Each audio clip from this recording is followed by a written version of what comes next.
Welcome to City TV Sports Playback. Along with Jennifer Murillo, I'm your host, Egidio DeLiu. It's week 6 and CIF League play begins. Now every game takes on more importance. The challenge is there for a taking, and our teams are ready to step up their game. Our teams have their own respective challenges with their own leagues. In the Bay League, Lusinger has really got its work cut out. Going into league action in 6th place with a record of 0-5, the Olympians will be facing 5-0 West Torrance, powerhouse Redondo, who is 4-1, while we wait to see who emerges in 3rd place between Peninsula, Maricosta, and Palos Verdes. That, my friends, is a tough road. Meanwhile, in the Ocean League, Hawthorne's looking pretty good despite a 2-3 record, currently in a 3-way tie with Santa Monica and Inglewood, while Morningside is sitting pretty at the top. But strength of schedule makes records look deceiving, and we expect things to change pretty quickly in the upcoming weeks. Over in the Pioneer League, Lawndale is currently king of the hill, posting a fine preseason record of 4-1. But there are solid teams looking to knock them off. The Torrance Tartars and North Torrance Saxons have Lawndale in their sights, and we can't wait to see those matchups. We also expect to see El Segundo make some noise and a good run up to the playoffs. But before we get ahead of ourselves, let's take a look at last week's game, the 16th annual Mayor's Cup between Hawthorne and Lusinger. On the opening drive, number 29, Miguel Hernandez puts Hawthorne up 3-0 on a 22-yard field goal. Lusinger goes 3 and out on their first possession of the game, giving Hawthorne the ball back with good field positioning. Patrick Washington play action rolls out with a pass intended for number 2, Jermaine Martin, but gets picked off by number 11, Markel Allen. Lusinger football. Santos out of his own end zone rolls out and connects to Allen, coming up with a huge play for Lusinger, moving the chains and giving them another first down. Santos, leading the Olympian drive, rolls out again and throws to number 3, Nathaniel Vaughn. Vaughn can't bring it down, but it lands in the hands of number 6, Eddie Thomas. Hawthorne with the football following the interception. Washington takes the snap and hands off to number 25, Paris McDaniel, who shoots up the middle for the first Cougar touchdown of the night. Lusinger changing things up. Vaughn now at quarterback runs a QB sneak, but can't hang on to the football. Number 20, Chris Sparks, scoops it up and runs it in for another Hawthorne score. Lusinger now having some success moving the chains. Next possession, Santos fakes to the running back, throws in the end zone past 2 defenders and right into the hands of Vaughn for an unbelievable grab, putting the Olympians on the board on homecoming night. After the touchdown and a 2-point conversion, Hawthorne up 16-8 in the second quarter, but the momentum quickly switched back to Hawthorne as number 6, Eddie Thomas, takes the kickoff, turns on the afterburners, and steamrolls his way into the end zone untouched for a quick Cougar touchdown. 22-8 Hawthorne. Touchdown Hawthorne! Washington out of the shotgun with a beautiful pass to the big guy Jermaine Martin into the end zone, connects. Hawthorne leads 29-8. Cougars driving again inside Lusinger territory. Washington connects with his favorite target, Martin, who takes the ball into the red zone. Same drive, Washington pitches to McDaniel. Their only dressed running back goes the other way. Washington with a block follows him right into the end zone. Hawthorne touchdown. What a terrific run by Paris McDaniel for a touchdown. McDaniel having a great game, wasn't done yet, takes the handoff at the 40, cuts it back inside, little fake, little shake, and the defender grabs nothing. McDaniel into the end zone for the final touchdown of the game and the Mayor's Cup trophy. The new and improved Cougars winning big 44-8. Hawthorne played the spoiler, tarnishing what otherwise was a wonderful homecoming night. The Mayor's Cup trophy will now reside at Hawthorne High for the next year, and Coach Pasinger couldn't be happier. What does it mean for you to win a Mayor's Cup and your second victory of the season? It's huge to win the Mayor's Cup. They just told me about it when I first got here, and it's huge. I just found out that Lawndale had it, Lusinger had it for about 9 years. So I can say one thing, as long as I'm here, we're going to keep it. And it was a big win for us going into our league play next week against Culver City. So we're going to ride this, and we're going to keep going. Yeah, this is a huge win for Hawthorne. Actually, the second time out of 12 years that you guys have won it, so a big win for you guys here. What do you guys look forward to? I know you said the goal is Santa Monica at the end for the league championship. Right. Talk about that a little bit, please. Our league, the Ocean League, I've been a coach in the Ocean League for the last 30 years, on and off, so I understand our league. And I understand that Culver City and Santa Monica is the top 2 teams in our league, and we have Culver City next week. We knock them off, then we'll be playing Santa Monica for the league title. And real quick, Patrick Washington and Paris McDaniel, 2 star players on your team. Talk about them a little bit. They had a great game today, don't you think? They had an awesome game, especially Paris. We were down to 1 running back, Paris. That's why he didn't play any defense, and he was a workhorse today. He did a great job for us. And Patrick was out a couple of days this week because he got hurt a couple of weeks ago, and he stepped in as if he never lost a beat. He was awesome. Coach, congratulations on your win tonight. Enjoy this. Thank you. Thank you. Lusinger coach Jenkins was gracious in the loss, but is ready to get back to work as they head into league play. How do you think you guys played tonight, though, even with the loss? I don't think we played very well. You know, we turned the ball over and made some mistakes. You know, when you do that, you know, that's not a recipe for success. So, you know, we should have played a lot better. But Hawthorne, you got to give them credit. You know, they capitalized on everything and they took it to us tonight. So we give them all the credit. Their coaches did a great job, players did a great job. So congratulations to them. Lawndale Mayor Harold Hoffman was there to present the trophy to the Cougars and congratulated the players on a great game. Talk about Hawthorne a little bit. They're a rebuilding program. What do you think it means for them to get a W here in this Mayor's Cup as they rebuild this year? Well, I think they expressed that just a few minutes ago over there. I mean, I thought I was going to get pushed through that wall of that fence over there. No, they were mighty excited. I think they expected to win. You never come into one of these games without expecting to win, and I think that the fact that they did win, they were overly excited for it being the Mayor's Cup. Hawthorne's win marks the 2nd time they've owned the cup in the past 12 years, and they don't look like they want to give it up anytime soon. Well, we'll have to see what Lusinger serves up for Hawthorne next year. But now we have league action to look forward to. This week, Lusinger heads up to Palos Verdes to take on the 3-2 Sea Kings, who have been playing strong the first 5 weeks. Hawthorne hosts Culver City, who has also been playing strong for what many feel will be an evenly matched contest. And in our featured game of the week, Lawndale will be hosting El Segundo in their first league game. El Segundo is averaging 85 yards rushing, 191 yards passing, and averaging 32 points a game. The Cardinals will have their hands full, Egidio. Lawndale has their 4-game winning streak on the line as the El Segundo Eagles look to knock the Cardinals off their perch atop the Pioneer League. So let's take it down to the field in our CityTV sports crew. Take it away, Lou. Thanks a lot, Egidio. From Lusinger High School, the Lawndale Cardinals are hosting the El Segundo Eagles in the Pioneer League opener. And the reason that we are here at Lou House is because there was some sort of a construction faux pas over at the Cardinals' Nest, and so now we are here courtesy of Lusinger High School, so big thanks to the Lou House people. Absolutely. Somebody cut the light switch, you know, and so we wouldn't have lights, but we are here. Talk to Coach Mathieson about that. He doesn't expect it to have any effect on his team. They've played on this field. They came over here earlier today to get the feel for it, so they're expecting it to be just as if though they were at the Cardinals' Nest. Not quite, but again, it's familiar territory. So along with Rufus Washington and the terrific CityTV crew, I'm Lou Stowers welcoming you to Olympian Field, where the Cardinals, who are 4-1, are taking on the Eagles, who are 2-3, and the Cardinals are surprising everybody. They certainly are. An excellent preseason, as you mentioned. Now, here comes the heart of the season, though, and that's league season, and they're a Pioneer League team. They're expected to compete at the top of the league this year. Coach has told his players, here's what we need. We need 3 wins minimum to position ourselves for the playoff. They get a good start in that direction tonight, Lou, because number 23, William Self, who's been out all season with the knee injury, is finally back in uniform and will play tonight for the Lawndale Cardinals. And he looks like he's been a bull in a corral working out in the weight room, that's for sure. The El Segundo Eagles, Rufus, they are a veteran bunch. They've been growing up with that system for many, many years, led by Lars Nootbaar.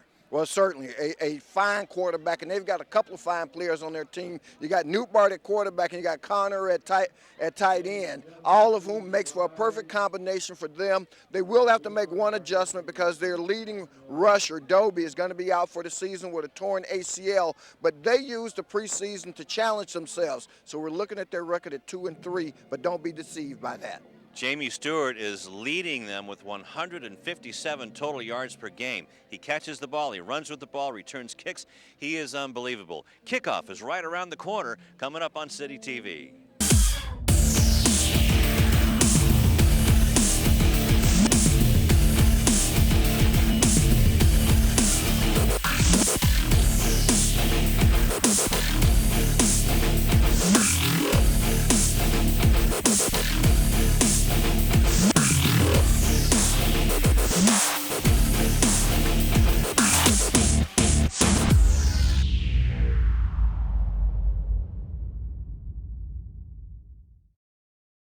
Hi, I'm Donnell Beverly from the University of Connecticut, home of the 2011 National Championship Yukon Huskies basketball team, and your Lusinger Olympians.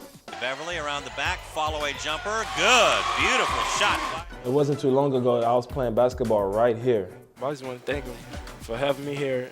I'm honored to play here. And the Huskies are the top dog in 2011. Winning the NCAA championship has always been a goal of mine, but so is getting a great education that will last me a lifetime. You can achieve your goals too. All you have to do is work hard and dream hard, and you can do anything you put your mind to.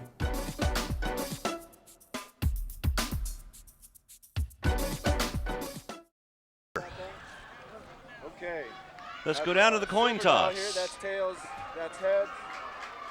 Tails, that's heads. Segundo, you're the visiting team. You get to call the toss. If I drop the coin, we're going to do it again. What are you going to call? Heads. Heads. Okay. It's a head. It's a head. What would you like to do? Defer. Okay. White. Deferred. Which means what for you? You want the ball. Just say the ball. All right. So which goal would you like to defend? We'd like to kick going into that one. Okay. Kick that one. So put your backs over here. Red, put your backs over here. Okay. All right, gentlemen. Good luck. And the Cardinals will receive the ball to start the game. All right, so the Lawndale Cardinals will receive the ball and go right to left across your dial on City TV. That coin toss handled by the referee Jason Skinner.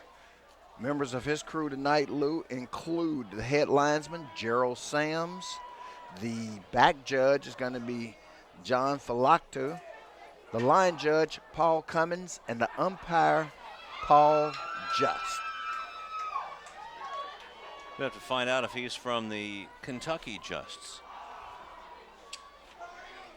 So the Lawndale Cardinals coming in at 4-1, have won 4 in a row. El Segundo at 2-3. They have lost 3 in a row, and this is usually a big game for both teams. But the Cardinals sporting new uniforms this year, and the Cardinals sporting, or I should say the Eagles sporting new uniforms. The Cardinals sporting a new attitude. Sporting a new attitude that comes with winning, Lou. I think it's actually going to be a very good game in spite of the record that the Eagles of El Segundo come into this game with. So you got Eagles against Cardinals, you know, birds flying all over the place tonight. And kicking the ball off will be number 64, and that's Gabriel Roca. And be kicking the ball to number 15, Ryan Alexander, on the far side. Again, William Self will be in the lineup tonight, and we've been waiting for that all season long. Wow. Sails into the end zone, which is an automatic touchback. So the ball will come out to the 20-yard line for the Cardinals. And you're right, as we look to see if Self is going to take the field on this opening possession. And there he is heading out there. We don't have him yet on your camera, but number 23, William Self, who was their big running back from last year, will be the feature back, a role that he's very familiar with and very accustomed to. There you see William. Good to see him back. At quarterback will be Chris Murray in that pistol style offense. And the first play goes to Big William.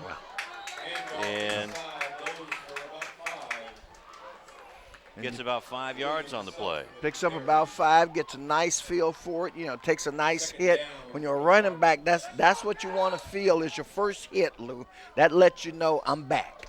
That's right.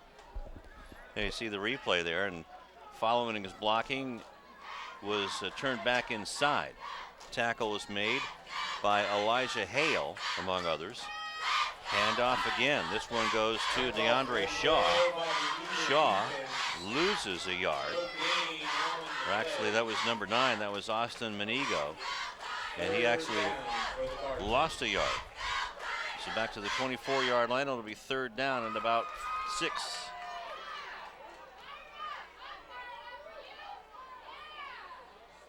Receiving to the near side is Anthony Gray. And out of the shotgun.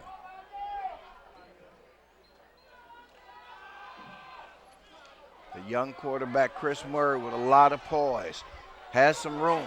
Boy, now he's deciding to take off. He'll pick up the first down, but he takes a lick for his effort as he brings it out across the 35-yard line. Chris Murray decided to just pull it down, look for his receivers. They recovered, pulled it down, picks up the first down. And that's good enough for 13 yards and the first down, Rufus, as Williams Self got a couple of plays. He's back on the sideline. Or it's 1st and 10 from the 37. Ball is handed off to Manigo. Manigo has a nice hole as he slashes across the right. And he gets across the 40-yard line to the 42. So a gain of 6. It'll be 2nd down and 4. Right now, Lawndale moving the ball rather efficiently, Lou. More like a gain of 5, Rufus, so it'll be 2nd down at about 5. So 2 receivers to the near side for the Cardinals. Gray, actually 3 receivers.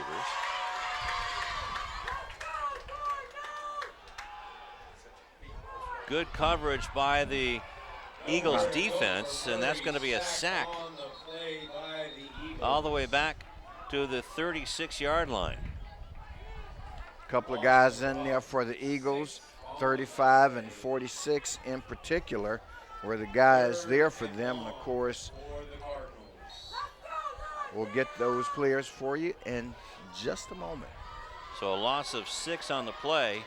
It'll be 3rd down and 11. So a passing down, 3 receivers to the near side. He's going to throw to the left, and that's caught. And that's good enough for a first down and then some. Out of bounds over on the far sideline with a nice catch is Joshua Pacheco. And that's good enough for a Cardinal first down to the 47-yard line of the Eagles. And that was an excellent check down by Chris Murray on the play. Looked left where they had trips at, then he went to the right side. So to call it a 17-yard gain. Hand off to Manigo. Manigo has one man to beat. Finally caught from behind and drugged down. But another huge gain, Rufus, down to the 30-yard line of El Segundo. Offensively, the Cardinals right now are executing beautifully on offense and imposing their will on this defense of El Segundo. And it's finally brought down by Isaac Luna, number 7. Handoff, straight handoff to Williams Self. He runs into blockers. But a guy like William is going to keep beating it into the line there. He's going to keep pounding. He's a big one, Lou. As we all know, and we've been waiting for his return for quite some time this season. It's just good to see him back out there on the field. Tackle there made by number 50, who's not on our list. Pioneer League opener. Handoff goes to Manigo, is caught from behind or caught behind the line. And a terrific defensive play, Rufus. And that was made by number 33, but again, not on our roster. Or check that. 33, that's I got Joey Garza. Joey Garza. And on the roster provided to me, we've got number 50 as Michael Rincon. So I'm just looking at the wrong side.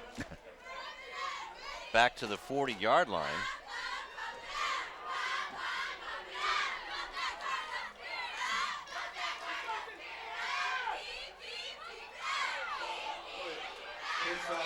So inside handoff to Manigo, and he gets back to the 36-yard line. Check that, 26-yard line. Right. And unfortunately, needs to get to the 20, so it's going to be about a 4th and 6 coming up for the Cardinals. 4-down territory for them. So they're going to go for it. Try to set the stage right here. Early in the first quarter, 7:04, clock rolling. Wow, he's Murray. got receivers both ways, pulls it down. He's going to pick up the first down and then some. All the way to the 11-yard line, Rufus. That's a 15-yard gain. And what I like about that play that Chris Murray did, Lou, was that he saw the out of bounds and he took it. He knew he had the first down.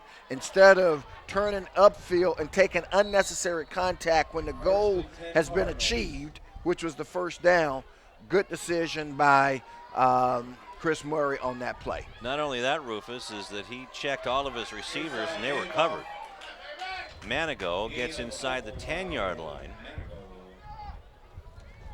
to about the 8. We'll call it the 9-yard line for Austin, a 2-yard gain. Now we'll call it the 8.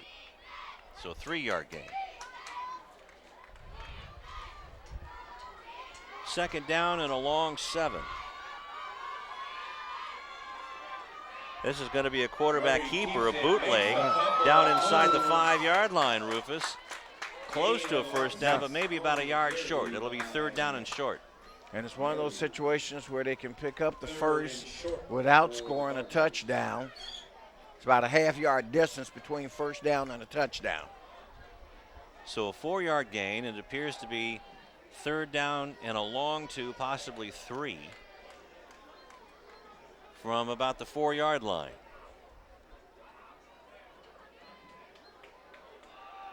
Handoff almost dropped by Manigo. And good defense closes in on Manigo. No gain. You're right. It was like, whoa, where's the ball? You know, he took the cut toward the quarterback and then was getting ready to turn it up. And there you go. You're right. That was mishandled, as you can see on the replay. Cardinals fortunate not to have a turnover on that play. Mike Villa in there with 24 tackles. Henry Doby is their leading tackler.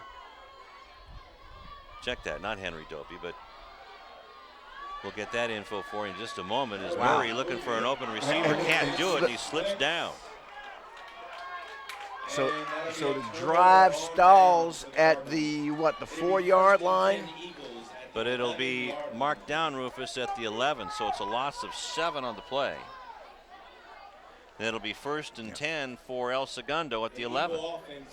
And that was one of those where it was a field condition that bit him on that play.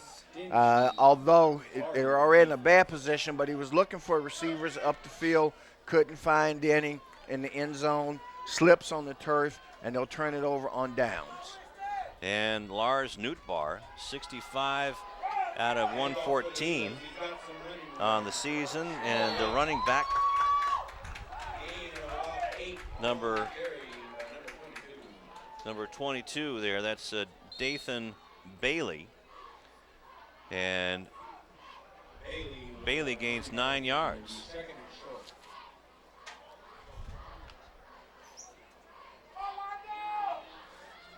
So it'll be 2nd down and 1. Wow. Yeah. They're going to blow that one every time, so now it's going to be 1st and 10.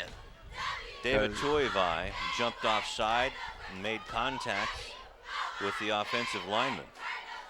So out tonight, like Rufus said in the pregame show, Henry Doby with an ACL injury. He's out for the year. Also out is the tight end, and that's Connor Underwood, and he's gone recruiting. But, boy, they got Jamie Stewart, number 15, who Coach Shevlin says is by far their absolute best athlete on this football team. Being recruited by Ivy League schools. Long pass downfield, and that was for Mr. Stewart. Being covered on the play by Ingerson Lambert, so that's going to be a good matchup tonight, Rufus. That's an excellent matchup. Lambert, one of those guys, you know, the Daily Breeze today, Lou, had an excellent feature story on this Lawndale Cardinal football team. They featured in particular in terms of photo press, as we see the replay there. Excellent throw, just overthrew his intended receiver, Jamie Stewart, a little bit. That's Moodhart, or Newt Barr, I should say. Moodhart, of course, sells cars. Newt Barr is a quarterback. Newt Barr with 14 touchdowns this season, Rufus. The handoff goes to Bailey. Bailey stopped on a good tackle by Ryan Alexander. So third down, up to the 30-yard line. Now, to finish the comment with regard to the Lawndale Cardinal, as I said, the Daily Breeze did a feature on them. In that feature was Austin Manigo, Ryan Alexander, and Chris Murray, the quarterback. But it talked about the weightlifting that this team incorporated into their conditioning program over the summer, and actually starting last year during the spring, and it's starting to pay dividends for them. 3rd and 5, and the ball is handed off, and a terrific defensive play by the Cardinals after the ball was handed off to Joshua Pacheco. And it'll be 4th down and 4, no gain. So again, excellent play by the defense of the Lawndale Cardinal on that series. It'll be Lambert back to receive the punt at his own 34-yard line. Griffin Martez. Lambert fields it at the 37. Is hit at the 43. And down there, we'll see where the forward progress is. I think they'll give it to him, as you mentioned. Well, that's interesting, Wow. boy. They're going to mark it back to the 39. You and I both. I didn't see him retreat on the play. I saw him moving forward and then driven back. Wow, all the way back to the 39-yard line. 2:40 left to go in the first quarter. Lawndale with better than decent field position. It's Chris Murray getting ready to go here. Well, their last drive, which started at the 20, got to the 11-yard line, actually the 4 before it stalled. Well, all the receivers cleared way downfield to give Murray some running room, but the linebacker stayed at home, Rufus, and that was a good play by Ryan Kelly. Obviously, one of the things that this Cardinal offense, trying to do is spread out this El Segundo defense. That was actually Elijah Hale that made the tackle. So a 1-yard gain to the 40-yard line.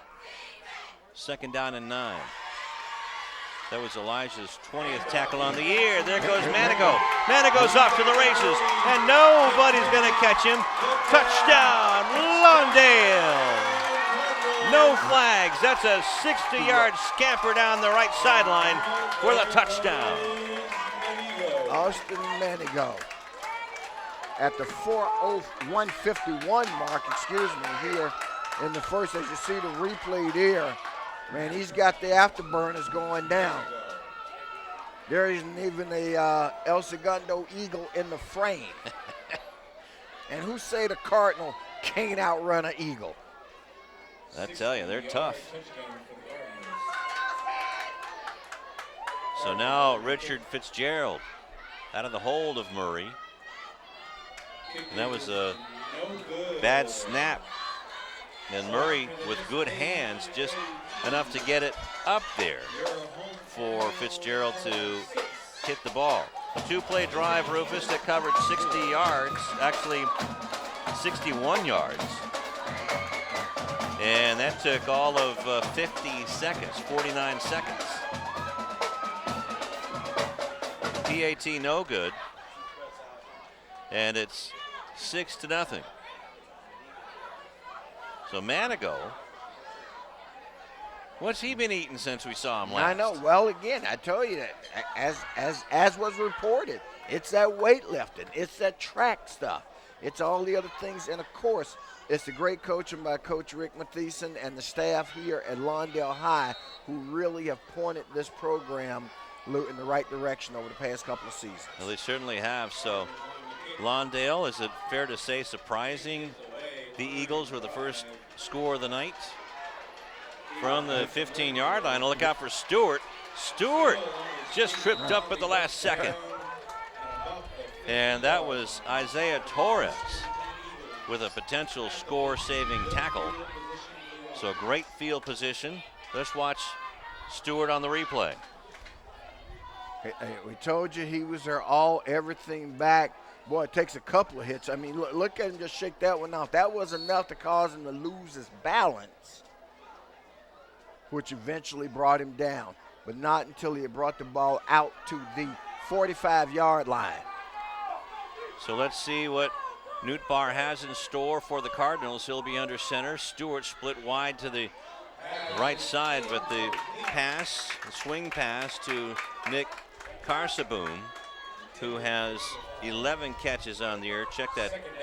He's mainly a running back. He has 11 receptions for 122 yards, but drops that one there. And of course, one of the things in talking to Coach Mathieson and in the pregame was that the thing that they figure they've got to do is stop the quarterback. So Newt Barr is clearly their target tonight from a defensive perspective if you're a Lawndale Cardinal fan. Newt Barr looking over towards that sideline, and Stewart gets it, and he was right at the first down marker and then turned and ran into Cardinal territory all the way down to the 38-yard line. Great throw, great catch. I mean, when you've got a combination like that, you've got a quarterback who's throwing a nice, crisp, solid football, and a receiver like Stewart, whom, as you mentioned, already with 3 Ivy League offers, you've got, I mean, that's a potent combination that the Cardinals will have to contend with all night. That's an 18-yard reception, Rufus, for a first down. Draw play now to Bailey. Bailey has some running room and gets across down to the 30-yard line, and a good open field tackle there by the Cardinals' Ryan Alexander. That's a name we've called on numerous occasions in covering this Lawndale Cardinal football team, and you see why as you look at Ryan Alexander make that open field tackle. Down to the 32-yard line, Rufus. 6 yards on the play, so second down and about 6, maybe 5. And a pass over the middle again. That's to Stewart. Stewart scampers towards the end zone, and he scores. And that's going to be a 32-yard touchdown pass, just like that, man, with 22 seconds left. So in about a minute and a half, the Eagles of El Segundo respond with a 32-yard touchdown pass, and that was all Newt Barr and Stewart on that drive.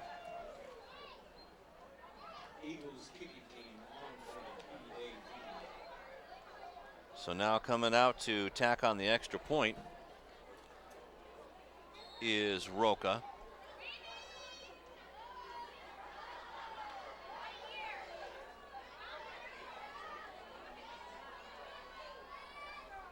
But yeah, that was a nice pass, just a little skinny post pattern. Well, that's one of those, that whole drive, Lou, is one of those deals where the extra point is good. You know, come back to the point that I was about to make. That's one of those where you better make an adjustment in a hurry, or it could end up being a long night for you. We see our score 7-6. Lawndale put a touchdown up on the board, but they weren't able to convert the extra point attempt. That's why you have a 1-point game. So 4 plays and 55 yards on the drive, a minute 20. Newt Barr to Stewart. this.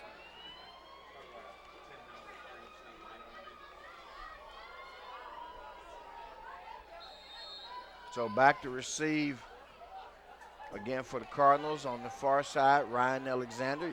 There you see him in your picture frame, number 15. On the near side, Austin Manigo, number 9. Roca puts his left boot into it. Ryan Alexander lets it fly over his head, and that's going to go into the end zone for a touchback. Let's go down to Egidio, I do believe. Is he ready?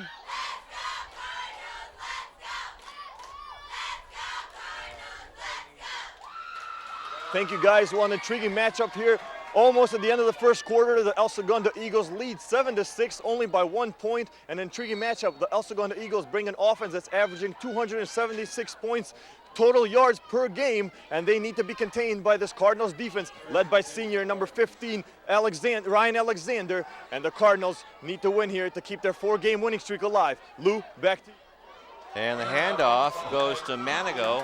Manigo's like a bull in a china closet, crashing his way up across the 35-yard line for a 16-yard gain.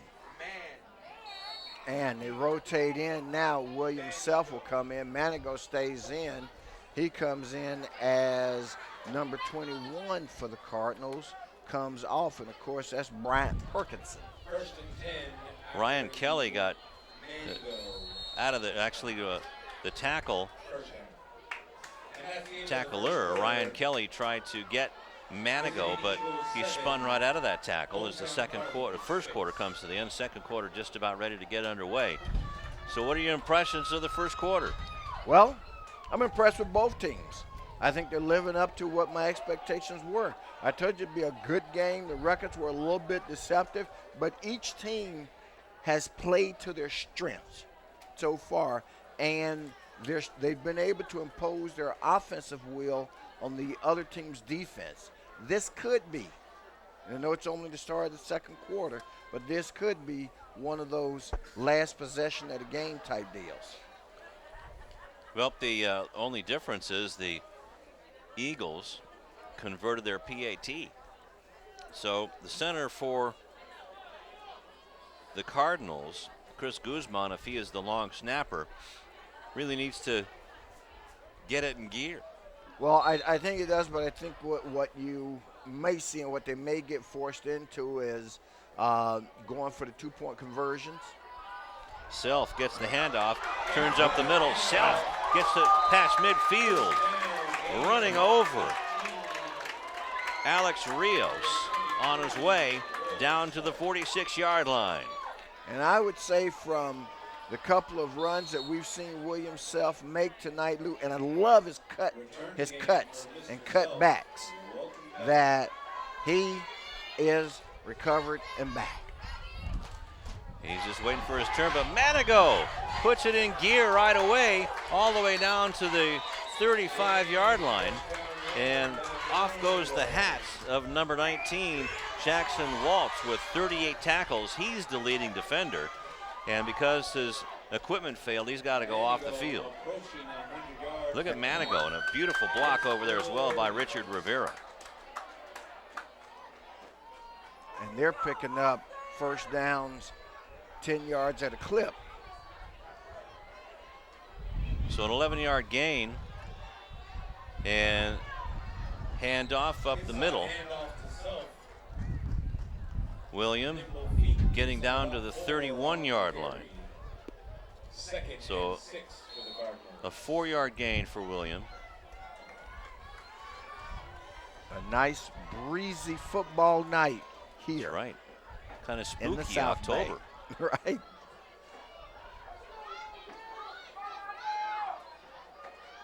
Out of the shotgun, Manigo gets it, cuts back in, has a one-man to beat, and some good open field tackling. Jamie Stewart there to help get him down, but still a first down for the Cardinals. They're keeping it on the ground. You know, Manigo's burst of speed when he hits the line and you see him come through, I mean, that is explosion, Lou. I mean, by the time they get a bead on him, he's already 9-10 yards up the field. He's like James Worthy out on the basketball court. That first and second step, and he's gone.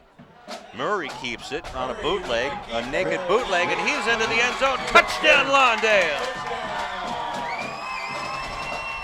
20-yard touchdown run for Chris Murray. And that makes it 12-7, Rufus, at the 10-22 mark. And he just fooled everybody. A nice fake on the naked bootleg. The old naked bootleg. So now last time I saw that run was last week. A guy named Manning ran against the Cowboys. Imagine that. Wow. So they're going to do Bullhouse backfield, and it's going to be some sort of an illegal procedure. False start. So now they'll go to the 8-yard line.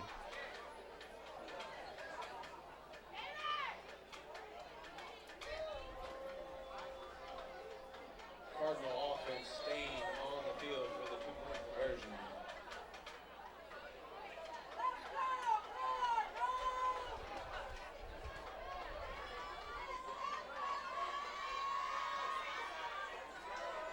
So now the handoff goes to Manigo, and 2-point conversion fails. So with 10:22 left in the half, Cardinals take a 6-point lead over the Eagles.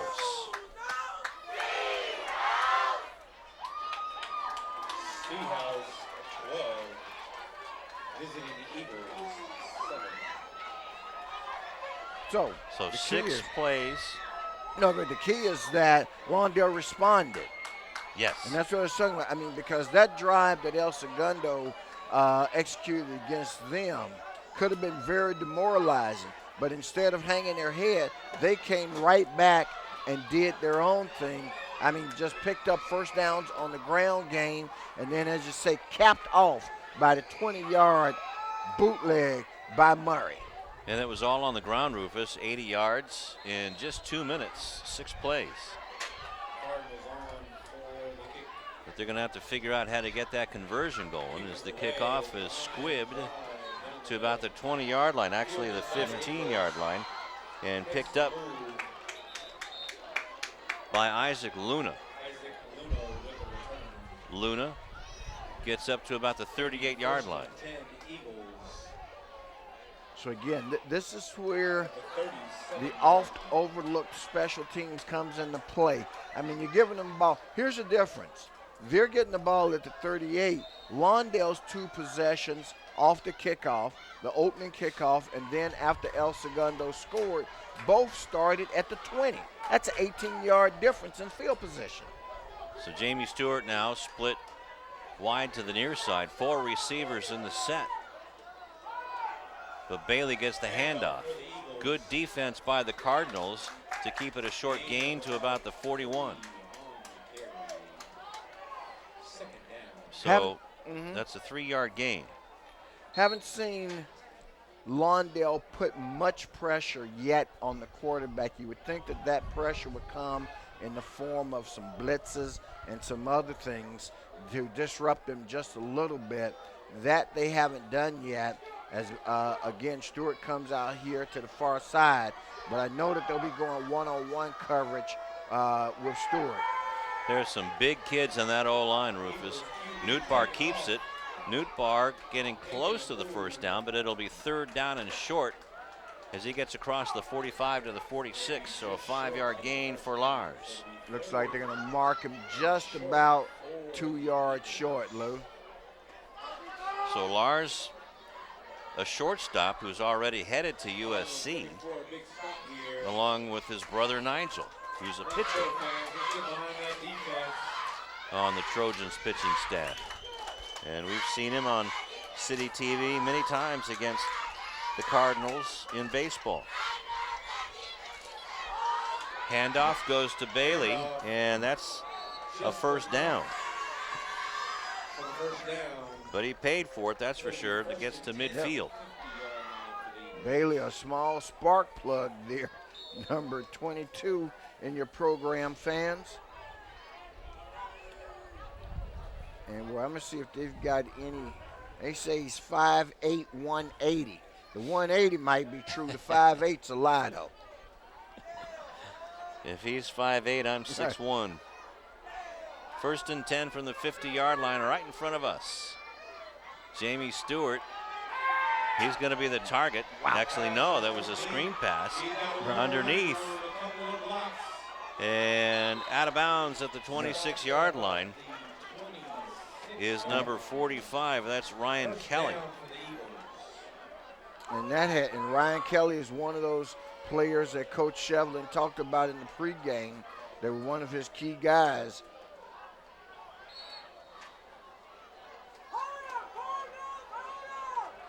Man, and that one, I think, faked just about everybody out, Luke. It sure did. Thought for sure that was going to go to Stewart. But a 24-yard gain for Newt Barr and Kelly. And that is just out of the hands of the receiver, the intended receiver, Shaman Moore. But Ryan Alexander with a good defensive play. Well, Alexander got a hand up. I think the hand was just enough because he didn't actually deflect the ball, but the hand was enough to distract the vision of the intended receiver. So it'll be second down and 10 from the 26-yard line. 7:45 left to go in the half. Carseboom and Moore split wide to the far side. Stewart, the lone receiver, on the near side. Bailey back with Newt Barr. Gets the high snap, throws it underneath to Stewart, waiting for some blockers. Here comes some Cardinals to corral Stewart. And a short gain. Good defense by the Cardinals. Ryan Alexander in the neighborhood again. So it's going to create a third and long situation. So we'll call that to the 22. So all of that for a 4-yard gain, Rufus. So a third down and about 5. So a good position for this Cardinal defense to be in. What you don't like are third and shorts. That's anything 3 and under.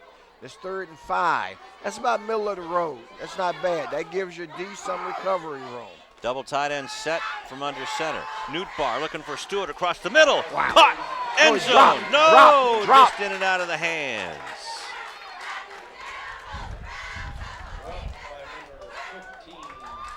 So now it's 4th down and 5, Rufus. So watch this one. Good defense by Lambert. Good defense by Ingerson Lambert. Now he's another one of those tall guys. Ingerson's listed at 5'8" also.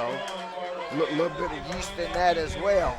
But a heck of a defender for the Lawndale Cardinals. They're going for it. 4 receivers in the pattern, 2 on either side of Newt Barr. Bailey, the lone running back. Looks to the left, and it is caught. Will it be good enough for a first down? It is. Just inside the 15-yard line, Rufus, so it'll be 1st and 10 for the Eagles. Well, they're really stretching out this defensive secondary of the Lawndale Cardinals. And for the most part, you would think, and perhaps Higuerio can talk with Coach Mathieson at halftime, that they're almost going to be forced into man-to-man against this receiving core, and each guy's going to be put on an island by himself. Hale with the catch, 8 yards on the first down.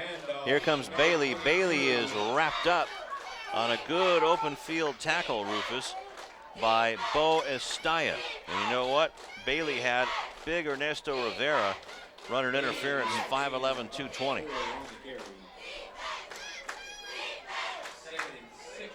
But it was a 4-yard gain, nonetheless, for Bailey. So it's down to the 10-yard line. So it'll be 2nd down and 6. Eagles can still get a first down. 3 receivers to the left. Newt Barr gets it to Hale again. That's going to be for no gain on the play. And a good defensive play by Bryant Salguera. So what's happening is that these Lawndale Cardinal defenders are staying home. A very well played first half. I don't know, I mean, well, we saw the 1 flag. We've only had 1 flag this entire game. So 2 yards on the loss, Rufus, so it'll be 3rd down and 7. Tight end to the left. Newtbar looking to the right, over the middle. Good defensive play. Darius Flowers knocked it away. Absolutely. Now it's going to bring up a 4th down, and this time looks like the kicking team is going to come out as I see Lars Newtbar head to the sideline. So from the 12-yard line, it might be close to a 30-yard attempt. Gabriel Roca, out of the hold of Ryan Kelly, who's got good hands. We've already seen that. It'll be a 28-yard field goal attempt. Here comes the snap. Nice hold. Beautiful kick. So with 5:05 left to go in the half, it's 12-7 in favor of Lawndale. Well, 5:05, yeah. So that's a moral victory for Lawndale. They held the Eagles without a touchdown. They certainly did, and they were pushed around a little bit on that. But again, as you said, an excellent hold, all things considered, by the defense, as we see outscore the home. In this case, we're at Lou House. Don't be distracted because you see all the red, and I know you're wondering, how can this be home and I'm seeing red? Well, that's because the Lawndale Cardinals are having to make use of the field. Let's go down to Egidio. Thank you, guys. I talked to Coach Mathieson before the pregame, and I said, what do you guys have to do to stop the quarterback, Lars Nutbar, number 8, for the El Segundo Eagles? He said, we have to put pressure on the defense. The 4 defensive linemen have to pressure the quarterback and contain him inside the tackles. But the Eagles there came up short on 4th down, the Cardinals forcing them for a field goal. Now it's only a 2-point game as we're nearing halftime. Lou, back to you. Ryan Alexander returns the ball for about 24 yards to the 34-yard line, Rufus. Good field position to start the drive. We'll see the replay here of Ryan Alexander on the return. Boy, takes more than one guy to bring him down. As you can see, finally, after there were about 5 or 6 Eagles in there, did they get Ryan Alexander down to the ground. Is this their best field position? Some of their best, certainly off of a kickoff, it's their best field position. Because the other 2 times 20. they started at the 20. 39-yard line was their best. So Murray going got downfield. a guy. Rivera! Just out of the hands, out of the reach. And he was behind, or Elijah Hale. Also there was Alex Rios. And that was Rivera. I'd love to see the replay on that again. I'm not sure what else could have been done on that throw. Just a little bit out of the reach of Rivera. And that was only the second pass thrown by Murray. He's 1 out of 2. Out of the pistol, hands the ball off to Manigo. And Manigo is gobbled up, Rufus, by Dwayne Polk. That's his 20th tackle of the year. But on the play, no gain. No gain. So it's still a 3rd down and 10. Ball needs to come out to the 44-yard line for a 1st down. Same set. Murray on the naked bootleg again. And Murray gets across the 35 up to the 39-yard line. So a 3-yard gain. It'll be 4th down. But check that. That's a 5-yard gain. It'll still be 4th and long. I think you got to punt in this situation. I don't see any way you go for this and put that kind of pressure on your defense. They're still waiting for the call from the sideline. Well, looks like they're going to go for it unless Murray quick kicks out of the shotgun. 2 receivers on either side of him. Here comes the blitz. And this is going to be some terrific field position for El Segundo as Manigo gets maybe a couple of feet out of it. Now, apparently they, you know, and again, the coaching staff for the Cardinals thought they saw something that we didn't see. But you gotta, I think you gotta give your defense a little better opportunity than that and not put that kind of pressure on them. When you've got a 4th and 6 or 7 in your own territory, not even near midfield, you're at the 39-yard line and go for it. I don't know about that one. We know Coach Shevlin and the Eagles are just licking their chops right now as the ball is handed off quickly to Elijah Hale, who gets to the 37-yard line. So a 2-yard gain for Hale and the Eagles. And Hale comes up just a little bit gimpy, as you see there. Looks like he's going to stay in. Well, he is one of their top receivers. Nice tackle by Emmanuel Ayo. And now he heads out. So Hale goes to the sideline. 2:55 clock running left in the first half. Bailey gets the call at running back, and Bailey with one of his better runs, and that could be good enough for a first down inside the 30-yard line. Certainly going to be close, and boy, from the looks of where that official is, that's right there. Wow. They're lining it up now to see. So they signal it's going to be 3rd down. Okay, so that goes to the 29-yard line, Rufus. So now the sneak by Newtbar, and he burrows his way for the first down. Head linesman in this case, and of course the head linesman for the night contest is Gerald Sams, and he tells the guys over there on the chain crew, move the sticks. For a timeout called by Lawndale, Rufus, with 2:27 left to go in the half. Well, we have to make note of the fact, Lou. I mean, our job is to report what we see. And what we saw was in a situation where it was 4th down and about 6 at their own 40-yard line against an El Segundo team, which has shown their own effectiveness at scoring. They elected to go for it. All right, let's go down to Egidio.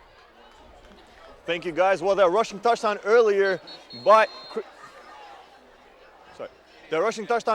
the Cardinals was the quarterback's number 8 on the year. And I talked to Coach Mathieson about him earlier before the season started. I said, what do you want your quarterback to do this year? He said, I want him to run the football. He wants to pass the ball, but I said, I want him to keep it on the ground and run the football because he can do great things. And we saw earlier, he can run the football well. 8 rushing touchdowns on the year. Lou, back to you.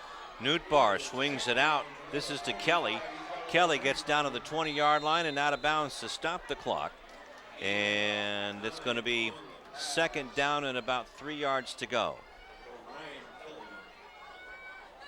As you see on the replay here, Newtbar looks over in the left flat, finds Kelly, and he wisely takes the out of bounds. Inside the 20-yard line to about the 19 with 2:18 left in the half. You see those new El Segundo uniforms. Pitch goes to Bailey, has some blockers. Nice hold, but it's plugged up quickly, but not before El Segundo gets the first down at about the 14-yard line. It'll be 1st and 10. So a 5-yard gain, Rufus. 5-yard gain, good running on the play by Dathan Bailey. And again, as we mentioned, Bailey in because the regular running back, Henry Doby, the senior, out for the season with a torn ACL. Well, the Lawndale defense has been playing pretty good, but with too good a field position for the Eagles. Let's see if they can stop it with another minute, 52 seconds left. Newtbar caught at the 5-yard line and tackled immediately by Isaiah Torres. Yeah, but what a catch by Jamie Stewart. Stewart with a great catch and a great hit by Torres. As we see on the replay here, once again, not nearly enough pressure. That was one of the goals that Coach Mathieson said they had for the game, was to put pressure on Newt Bar, and thus far here, Lou, in the first half, I don't think they've even touched him. Dante Johnson, 240 pounds. Nick Palomo, 290 pounds. Just a couple of the guys on the O-line. Newt Bar with a touch pass towards the end zone, and that's incomplete. Pass was intended for Jackson Walls, and I do believe that Justin Augers might have gotten away with a little hold. May have just a little bit, though. Just a little bit. But I'm way up here. Let's see it on the replay. There. Oh, uh-oh. Yeah, there was some contact there, without a doubt. Not enough to draw the flag, though. Must have been a hangnail that caught the shirt. So now it's second down and short. Bailey, and good wall of red by the Cardinals to stack him up. And stopped there by Mario Quiroa. So timeout by El Segundo. So that's one timeout having been taken by each team here. Also, our man David Tuivai in there as well. So that'll be third down. Right, and we're going to have a measurement. So I don't know if we actually have an official timeout being taken on the field, but we do have a measurement.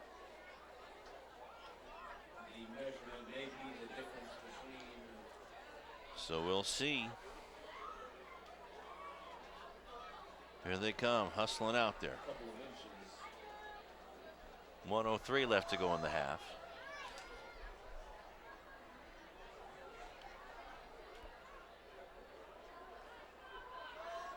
Looks like it's going to, wow. Can't see from this angle, but the official About says that it's much. only about 3 chain links. So it's going to be fourth and goal, or, well, excuse me, Fourth and inches. Fourth and inches for a first down. And 1:03 left. Cardinals looking for a big fourth down stop. So the Eagles are over on the sideline huddled up with Coach Shavlin, who is in his 21st year.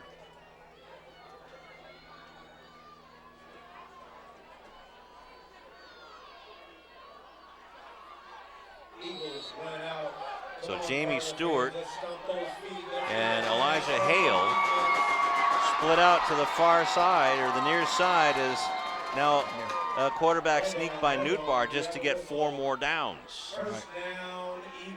Down to the 2-yard line. So 3 yards on the sneak and a first down. That's his second first down. Isaiah Torres and Terrell Williams helped out with the tackle. Where's Stewart? Kind of like, where's Waldo? Right. He's against Lambert on the near sideline. Man move. And that was Ryan Kelly, who took a step too soon, so it'll back him up 5 yards with 30 seconds left. Well, you know, that's one of those type of plays. It came one play too late when it was 4th and inches. You know, if you're a Cardinal fan, you're certainly sitting and hoping that. Now it's a timeout by El Segundo. That you're certainly sitting hoping that you get some type of motion penalty, which they didn't get. So Ernesto Rivera, 220 pounds, you saw him lumber off. Gabriel Roca, 200 pounds. Nick Pale, 210. Dante Johnson, as we said, 240. Yes, you have a timeout on the field taken by the Eagles. Taking it easy. Augustine Martinez, 210. 290, Nick Palomo. And 210, Jason Johnson. Brian Hayes, a senior, 280 pounds. So, and Scott Walpert is the baby out there at 180 pounds on the line. As there you see Coach Mathieson. quickly becoming a well-respected coach in these here parts. Absolutely.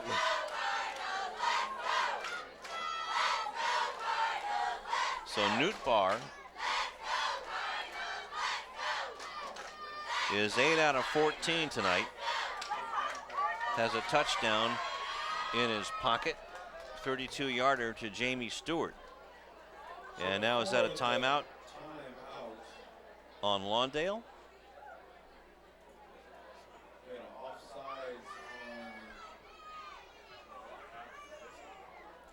Or is it, something was called? The officials huddling up now. Right. Right. Well, we certainly thought that the offside was called against El Segundo. It was an illegal procedure, backfield in motion. So the officials are they looking at the Rufus Washington trading card? No, what they're doing actually is that they have a old pencil and pad record keeping device, and we all do, and I even use one myself when I'm doing football, that they're just getting everything straightened out. So Jamie Stewart split wide to the near side to the left. Newt Barr has Bailey with him in the backfield from under center. Looks right, throws towards the end zone, and it is intercepted by Lawndale. That's the break that they needed, and that's Ryan Alexander, number 15, that comes up with the interception. Boy, you talk about having their back against the wall and making a play when they needed to. And they were battling. That was Jamie Stewart that he out-battled. Yeah. And he put that football in that arm that was away from him. And with 26 seconds left here in the first half, the Cardinals turned back. El Segundo at the door. They were at the 1 yard line, Lou. You're talking about dodging a cannonball there. Murray hands it off to Manigo. Manigo trying to lope around, but can't quite get going. Gets a 1 yard gain, Rufus. It'll be 2nd down and 9. 2nd and 9. Clock under 10. Let's see if they even bother to get another play off. I don't know. I think the coaching staff is telling them, hey. And that's going to do it. Bring it on in. That is going to do it. So, a big sigh of relief here at Lou House, which is hosting the Pioneer League opener, Rufus. And right now, it's a very entertaining ball game.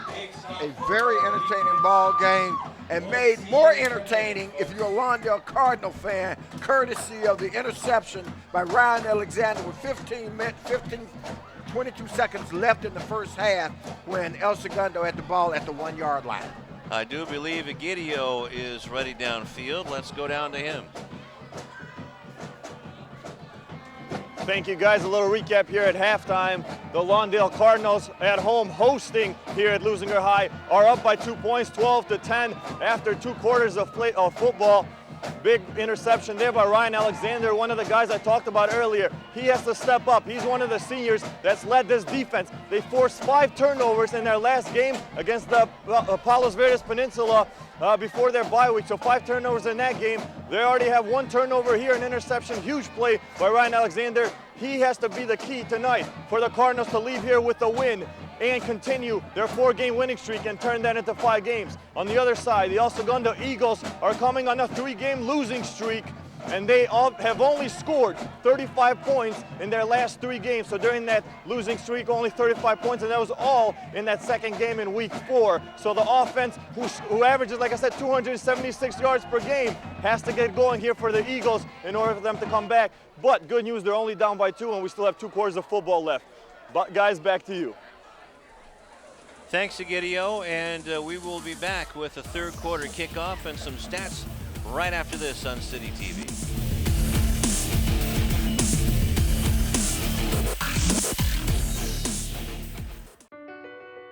My life is full of statistics. Thing is, I could have dropped out of school and become one myself, but I didn't, because I had people that believed in me. Here's another statistic. 7,000 students drop out every school day. That's one every 26 seconds. It's time that students know that we believe in them. Inspire a student and share your message of support at boostup.org. Back here at Olympian Field, where Lawndale High School is having their first Pioneer League game, and right now they're holding on to a 12-10 lead. And Rufus, holding on is the big phrase right now, because a big decision by the coaching staff to go for it on 4th and long, and it backfired on them, giving the ball to El Segundo with quite a bit left, about 3 minutes and 29 seconds left at the 39-yard line. But the interception by Ryan Alexander bailed him out, so the defense is working good as we're looking at Chris Murray warming up. It absolutely is, and you're right. In terms of that, we did do a little asking around and understand that one of the reasons that led to that decision is the fact that they're having some difficulties in their kicking game and just didn't feel or trust the kicking game enough to try for a punt in a situation that normally would call for a punt. However, as you mentioned, it all worked out in the end. Although it put a lot of pressure on that defense, they did come away with the hold, and they do have the lead as they start third quarter action. Now here's what's going to happen. Remember, on the opening toss, El Segundo won the toss. They chose to defer, so they will receive to start the second half, or at least that's the 99% presumption, because defer means I'm simply deferring to the second half what I want to do. But most teams elect to receive. Right.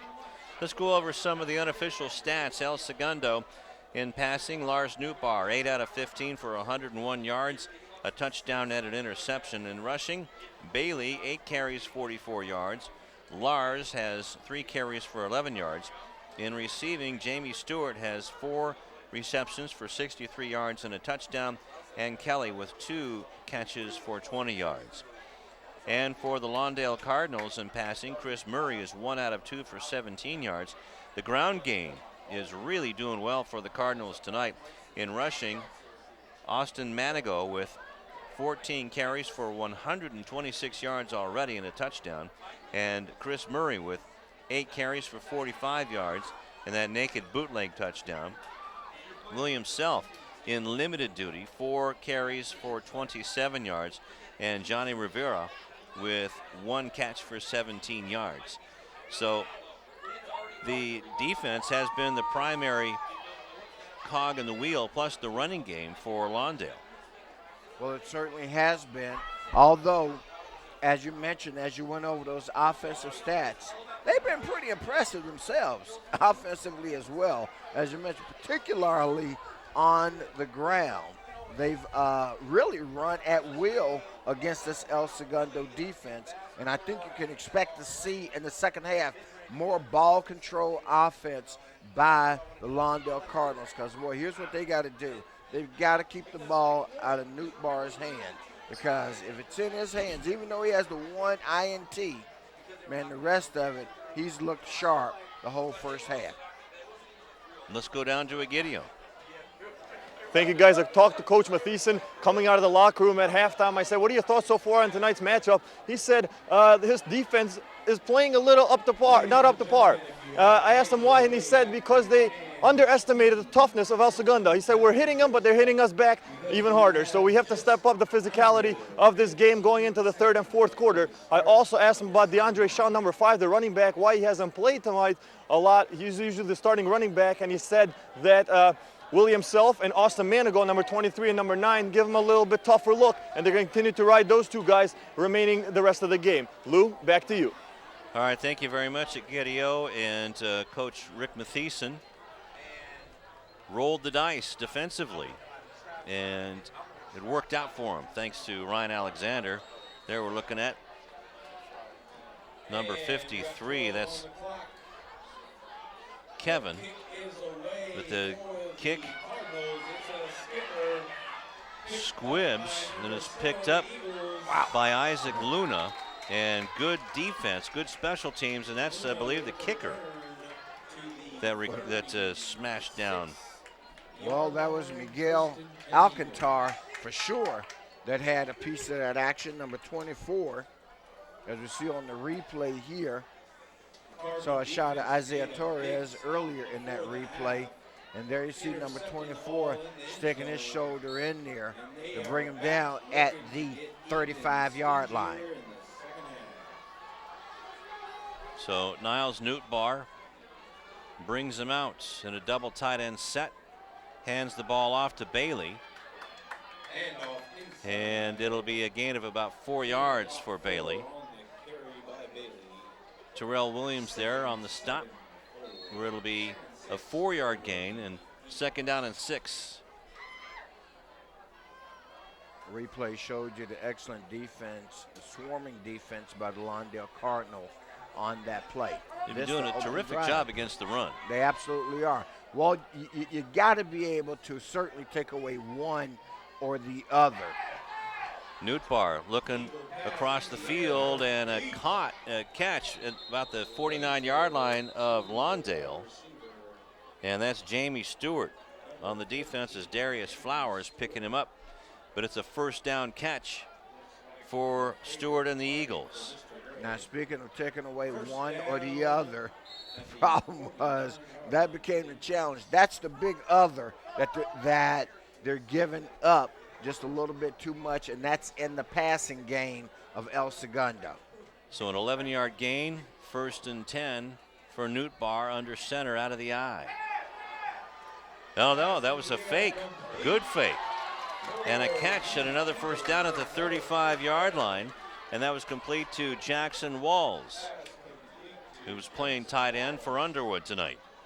So they open this drive, as you can see on this second pass attempt here by Newtbar. That one, again, to Waltz, complete, another 1st down. Ball now at the 35-yard line of Lawndale. Started at their own 35-yard line, so just like that, they've moved the ball 30 yards in 3 plays. Pretty easy so far. Double tight end set again. Bailey gets the call for the run. Got caught by the Cardinal defense, and good lateral movement, and up off the bottom of the pile is that guy, our guy, David Tuivai. And right now, if you're a Cardinal fan, you're saying, man, only if they would run the ball. Well, unfortunately, they aren't going to just run the ball. They're going to put it back up in the air, and I would suspect that coming out of this play, this 2nd down play, 2nd down and about 6, as you said, Lou, will probably go back to the air again. That seems to be the rhythm of their offense. Now here they are, 2 receivers on either side of Newtbar, with one running back to his left. And that's Kelly, who can catch the ball. And a false start. So that'll be 2nd down and 11, Rufus. So that's a fortuitous break, if you will, for the Lawndale Cardinal. That's right. Came at the right time for the Lawndale defense. And just recalling some of the games that we've seen with these El Segundo Eagles, they are big and physical. Always have been. As Egidio was talking about the Coach Mathieson not being happy with the defense, as Newtbar makes a nice move and gets out of bounds. And a good move by Darius Flowers not to commit a penalty out of bounds. Absolutely. So a gain of about 7 yards. Darius spinning him out of bounds. So down to the 28-yard line, we'll call it. 29-yard line. 29 makes it a 2nd down and 4. 3rd down and 4, excuse me. 7 yards on the gain. 2 receivers to the near side. Man in motion. Goes to the tight end set. And that's Walls. Kelly on the fake, and that one is caught by Walls. And that's it. Looks like it's going to be enough for the 1st down.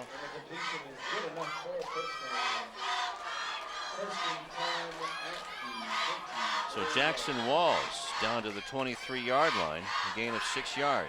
Does a good job of protecting the ball. That's one of those kind that could have popped loose on him, or he could have gone to the ground with it, and the ground caused it to pop loose, which would have been an incompletion. But instead, he cradles that thing and maintains possession, and that gives him the first down.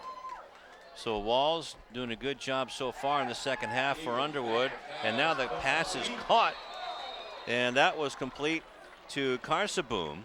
So now Newt Barr is starting to spread the ball around Rufus. It's going to be first and goal from the 6.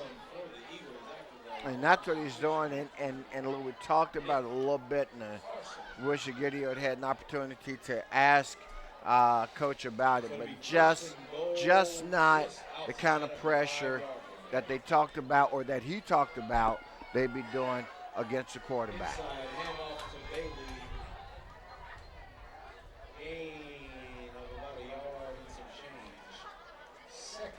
So on the pass, that was an 18-yard play as Bailey gets caught from behind and barely a yard gain.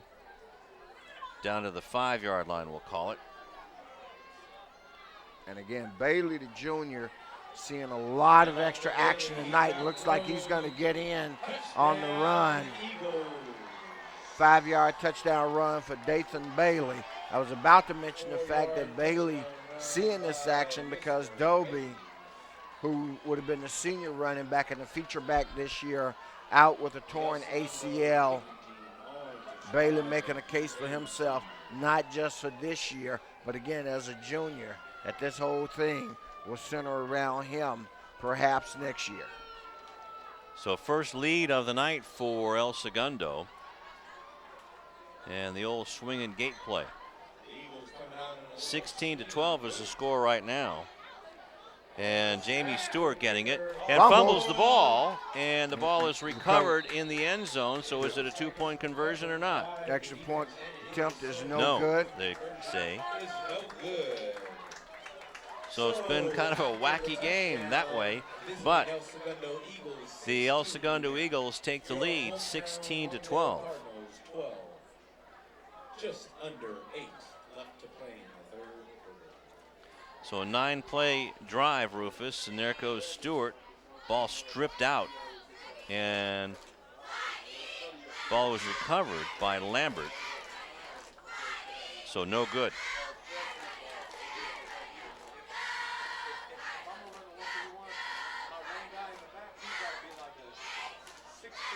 So a 9-play drive, and that took 4 minutes and 3 seconds. Makes it a Bailey with the 5-yard run. A low-scoring affair at 16-12. It's been a battle. Roca kicking it to Ryan Alexander's side, and he booms it into the end zone. And remember, that was a point that I made to start in the first half, Lou. Where's the field position for the Cardinals? Is at the 20. Where was the Eagles' field position when they received the kickoff to start? It was at the 35. That difference of 15 yards is significant when you're constantly only starting at your 20 and the other team is starting at their 35 and forward. So let's see what Chris Murray and company learned at halftime.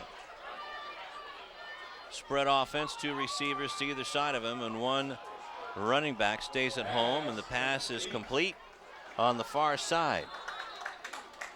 That's to Rivera. And a nice gain for Johnny and the Cardinals. Gonna call it a 6-yard gain, Rufus. Yeah, it's a nice gain on the play, and one of those type of gains, Lou, that sets up the running game, gives you a couple of options to work with. Trips to the near side. Ball is handed off to Manigo. Had a nice head of steam, but was caught pretty quickly. And that was by Jackson Walls, the leading tackler on the team.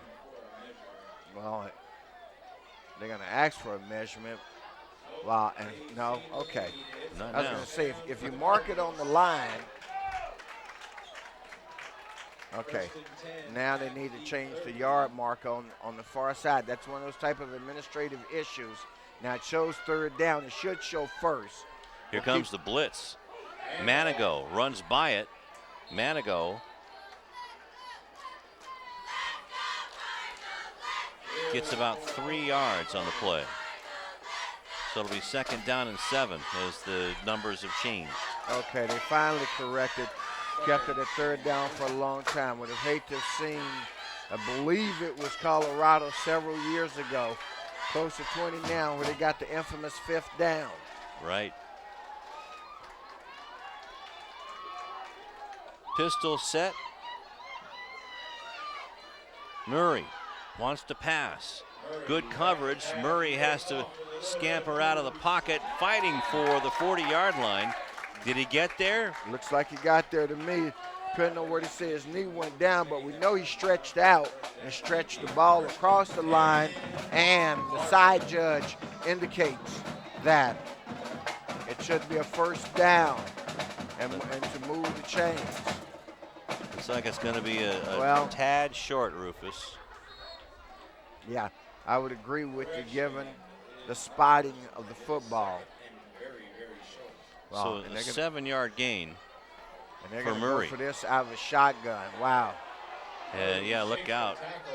You know, there's the linebacker came firing in.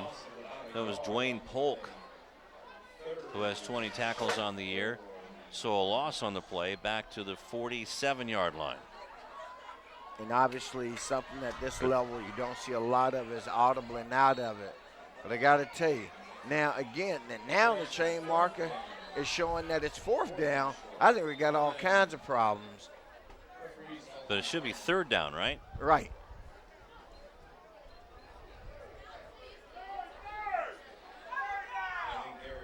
So now they're trying to get everything straight.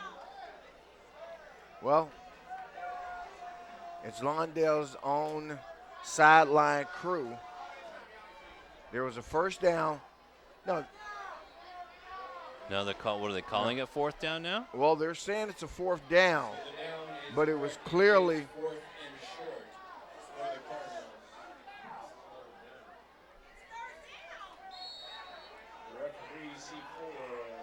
Well. Wow. 1, 2, 3. Well, it could be 4th down. So Murray trying to get across. He does get across, but a flag is down where there could be holding. Still scrumming up towards midfield. Well, this is going to be interesting. This flag thrown by the referee. And normally from his vantage point, you're going to see calls like holding or roughing the passer. I don't think there was a roughing the passer, so let's see what the call is here. This is going to be a big, big call. Chop block again. Wow. So it'll be 4th down and long unless, well, they wouldn't decline it. Well, it's going to be a country mile because it's going to go at best, if you're Lawndale, well, at worst, it's going to go from the spot of the foul. And that's a personal foul. It's going to back them up 15 yards.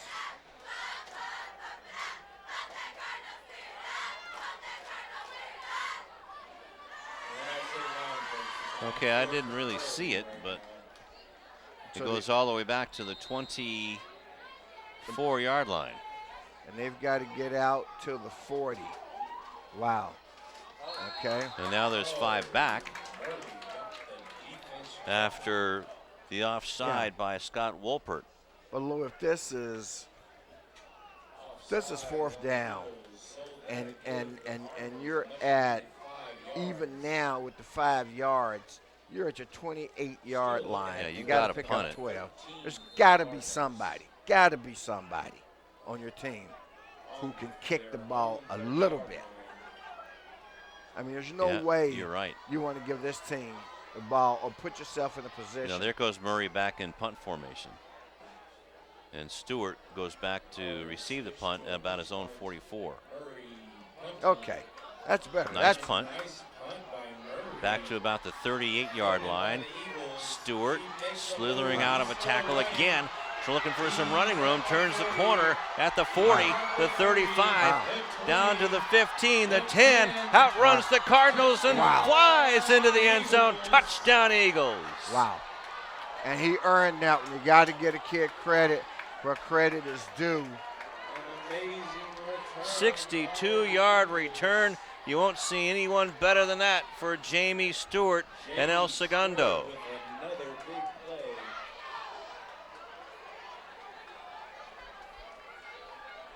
And that was at the 4:23 mark of the third.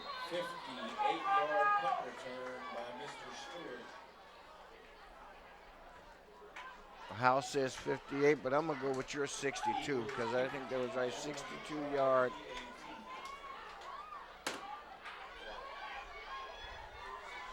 Roca tacks on the extra point. So with 4:23 left in the third, it's 23-12. So it didn't matter that it was fourth down, but it was a good punt by Chris Murray, that's for sure, but a better return by Jamie Stewart.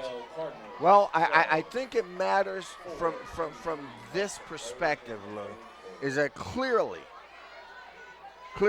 there was confusion on the field, and quite frankly, there was an element of confusion on our part because I'm sure that when it continued to show third down the first time, that was a first down.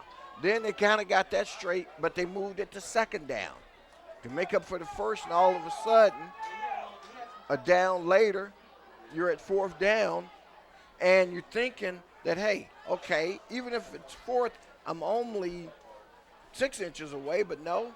In fact, you're 6 feet away or whatever it was, so. Yeah. Strange set of events that all came together to work against the Lawndale Cardinals. Worked for El Segundo. And that's unfortunate when your own people do that. Right. And it's not on the field either. Good point.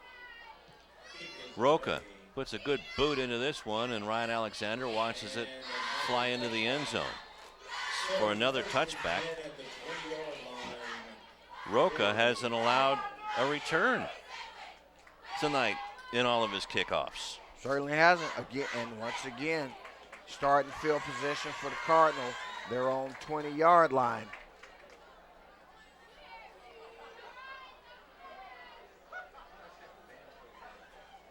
So let's see if Lawndale can get things going here. Good adjustments made in the locker room by El Segundo, so you have to hand it to them, as they were down 12-10. So now they've tacked on 13 points to take the lead. And El Segundo takes the timeout, surprisingly. Okay, surprisingly. So they have 2 left with 4:23 left in the third quarter.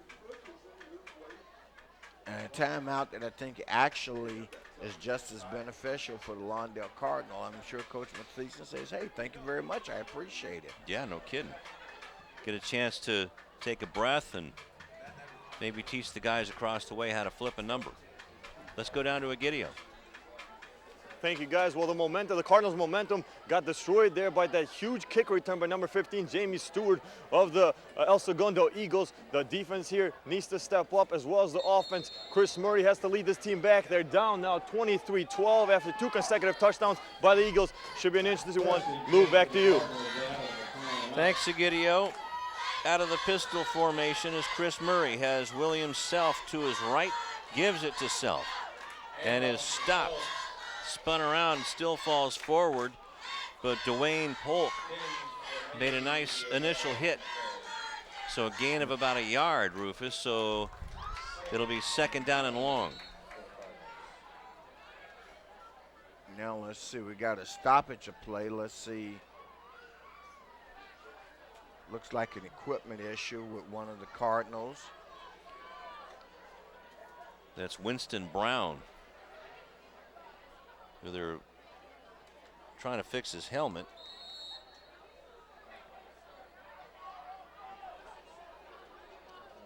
Winston Brown, Isaiah Lucas, part of that offensive line, that successful offensive line. Manigo gets the handoff, and he falls forward to about the 25-yard line, so it'll be 3rd down and 5 after a 4-yard gain by Austin. So now becomes a matter, Lewis, seeing how this team responds psychologically to these 2 scores that they've had to endure here in the 3rd quarter. In the 1st quarter, we saw them respond beautifully. And they're going to have to do that yet again, because now they find themselves down by 11 at 23-12. And 3:15 clock running. Murray wants to pass. Good defense, but now trying to get Rivera. And this one is picked off by El Segundo. Picked off by Rios. Rios returns it all the way into Cardinal territory, almost to the 30-yard line, so it'll be 1st and 10 for the Eagles there at the 33-yard line.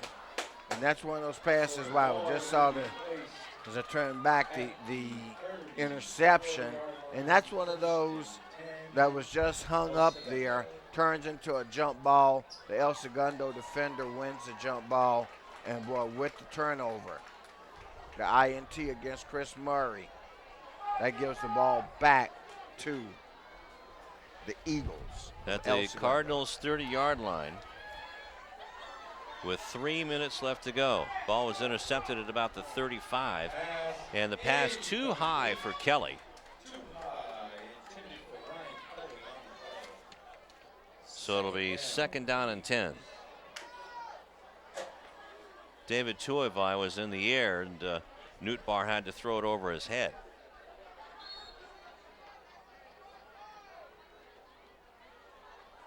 There's the big guys. And there's Lars Newtbar, 6'2", 185. Big for a shortstop, good size for a quarterback. Right. Hands the ball off to Bailey. David Tuivai there says, come back here, Junior. Okay, good. So far, good defensive stand by the Lawndale Cardinal. As I said, in terms of the night, that they have played the run very, very well. Obviously, it's been the passing game that's given them some trouble. Longest run has been by Newtbar, and that was for 7 yards. So a big 3rd down and 8 for the Eagles. Here comes Tuivai, but the pass is caught. I believe that's Stewart on the far side. Fights his way past the 20-yard line. That is Jamie Stewart, and gets inside the 20, almost to the 15, about the 16-yard line they're going to call it. And he was wide open, Rufus. Right. And don't forget the other thing on that last drive where the Cardinals turned it over on downs that really hurt as well, was they picked up the 1st down and the penalty. There have been very few called in this game, but the chop block penalty brought back a 1st down. Yeah, you're right. Ball is handed off on the delay to Bailey. It had a wide open hole to run through and gets down to the 5-yard line. That should be good enough for a 1st down. Ball was originally spotted at the 16, so an 11-yard gain. And the clock remains to roll, so it'll be 1st and goal from the 5. So that's the longest run from scrimmage tonight. 1:30 left in the 3rd quarter. Split to the near side is Carsaboon.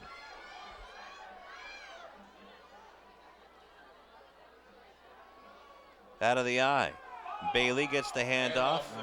And good pursuit by Ryan Alexander.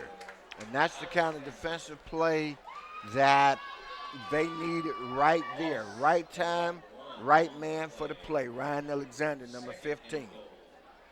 So no gain, actually a loss on the play.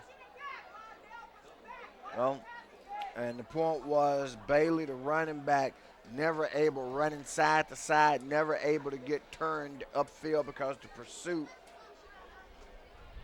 was preventing them from doing that, and they strung it out enough to push them back, Lou. Give that defense a little bit of breathing room down there with their back against their own goal line. Newtbar looking for Stewart, throws it across, and Bryant Perkinson, we haven't called his name all night, says, oh, Rufus, I should have had that one. Well, he knows it, we know it, but nobody feels worse about it than Perkinson does. Look at that, he had that all the way. Yeah. Stewart thought that he had another 6. But a good play. So it's 3rd and goal from the 6-yard line. With 27 seconds left in the 3rd quarter. Cardinals need to get a stop to stay in this ball game. Now that's key. Number 45, Ryan Kelly, goes out. You got Stewart split out to the left, and they're going to call a timeout. That's their 2nd one, Rufus. Timeout, El Segundo. And we're out there by himself against Stewart. Man, how would you like to be Perkinson, realizing you've got to guard Stewart one-on-one, clearly one of the best receivers in the Pioneer League, if not the entire South Bay? I'd say in the entire South Bay. Again, he is responsible for 157 total yards coming into tonight's game. And in the first half,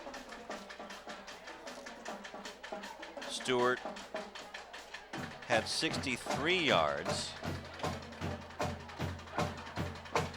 And that was just in a couple of catches. Well, now he can tack on another 26 yards to that here in this 3rd quarter. All right, ladies and gentlemen, we are back out of the timeout.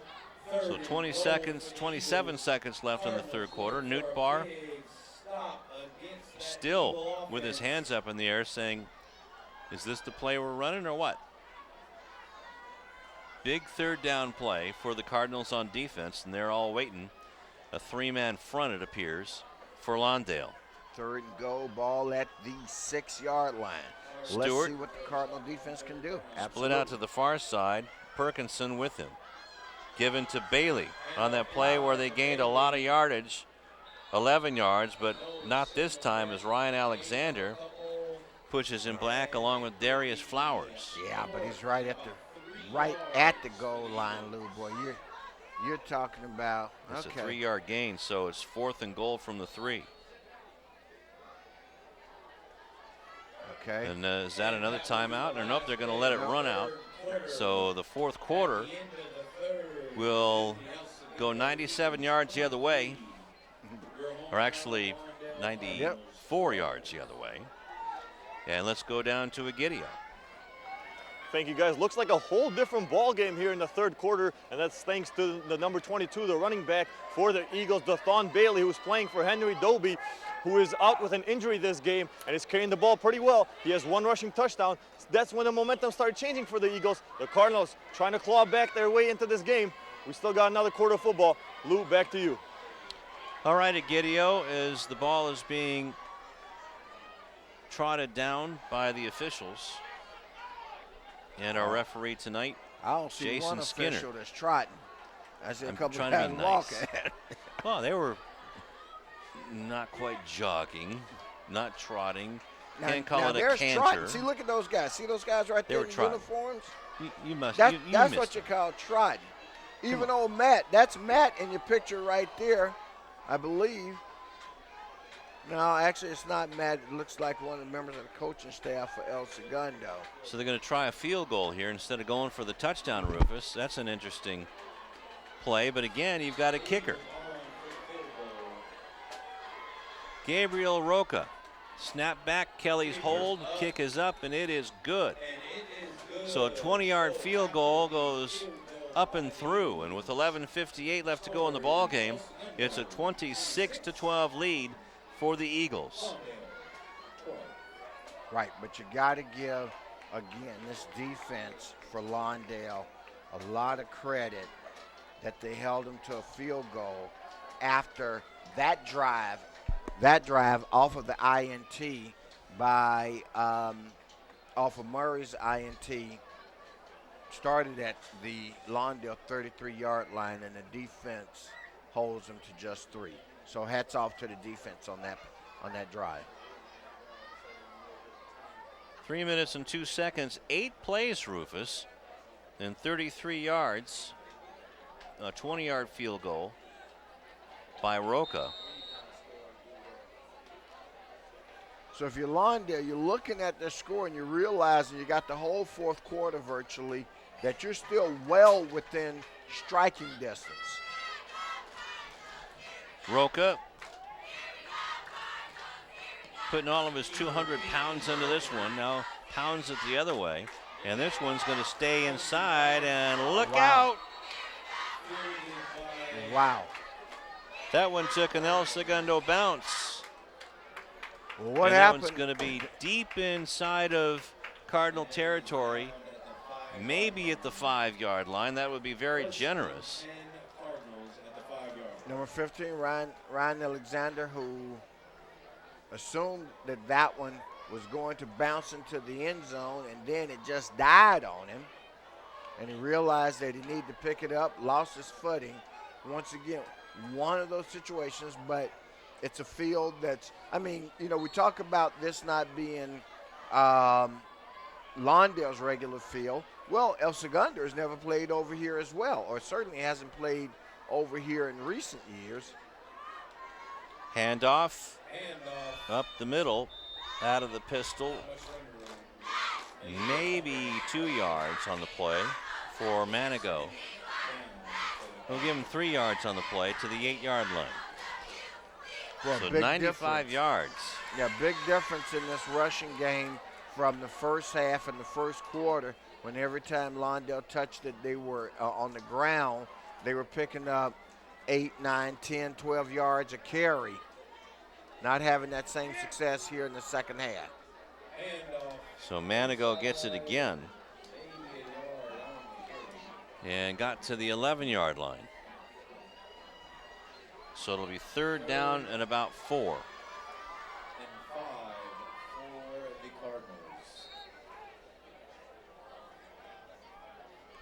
Got to get more than 3 yards a carry.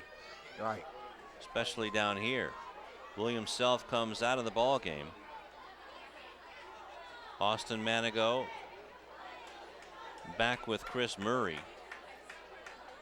4 receivers in the set, 2 to either side. Gives it to Manigo. Wow. Has to get to the 15-yard line. Fights his way there. I think it's going to be short, though. Let's see where they spot it, though. Wow.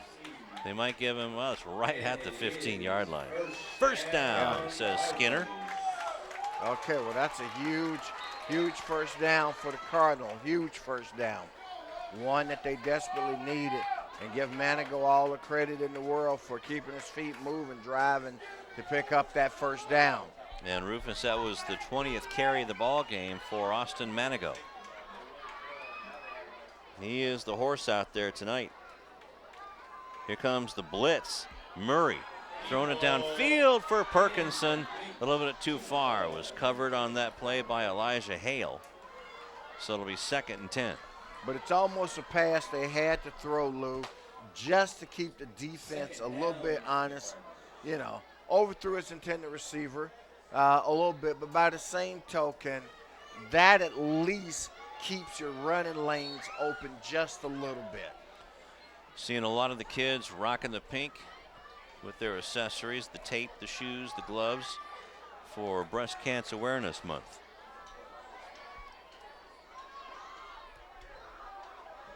Murray hands the ball off to Manigo, trying to turn the corner, but Stewart with a nice play defensively, a flag down. And we'll see what's going to happen. That one came from the umpire. Gain of about 4, but it's going to come back.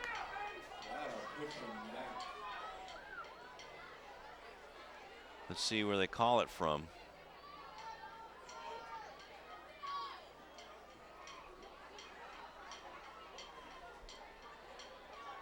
Going to call it from about the 18. Yep.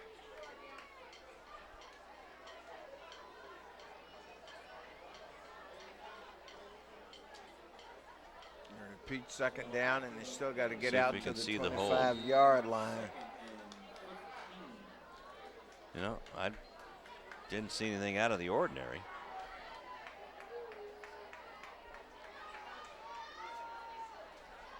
So it goes back to the 10-yard line. Second down and 15. Murray, all of his receivers are covered, so he has to eat the ball. All the way back inside the 5-yard line. And Rufus, you got to give an assist on that sack to the secondary. Well, you do. But also, it's got to learn how you throw that away, especially there. I mean, if you want to call it a coverage sack, you can, but it's one of those situations where you got to find somebody that looks like they're open, throw that ball up and out. William Self gets it, runs over a couple of Eagles, gets past the 5-yard line, the original line of scrimmage. So now it's going to be 4th down. And going to call it about 20 yards, 19 yards.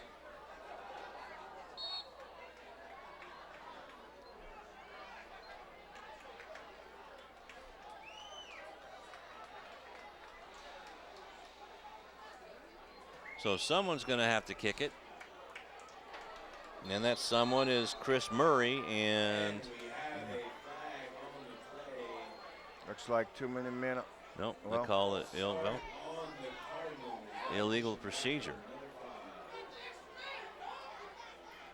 So it'll be half the distance to the goal.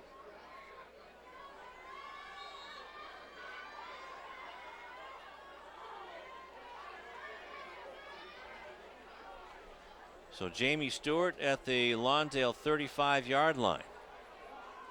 And the clock becoming less and less of an ally for the Lawndale Cardinal as we have 8:27 left here in the 4th.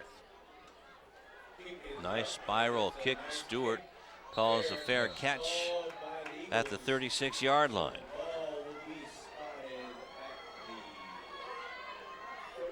So 8:23 left to go in the ball game. And El Segundo right now in the driver's seat inside of Lawndale territory. Inside Lawndale territory, but all things considered, boy, I think not a bad space for the Cardinals to be able to defend from. First of all, they forced the fair catch by Jamie Stewart. Now we have a flag, and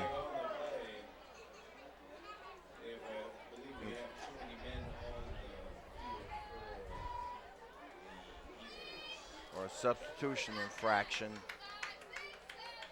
which is basically the same thing as you heard the House announcer say, too many men on the field.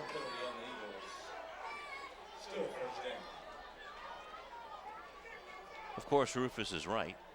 Is that what your handy-dandy guide said? That's what it says. Well, I mean, I got to know it. I got a game to call in the morning. Hand off to Bailey, and he gets the 5 back and then some.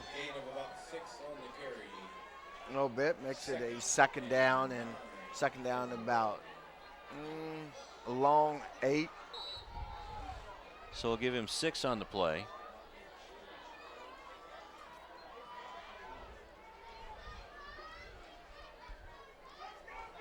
We call out the 34 officially inside the 35-yard line. Newt Barr under center this time, out of the eye. USC set, or an old USC set.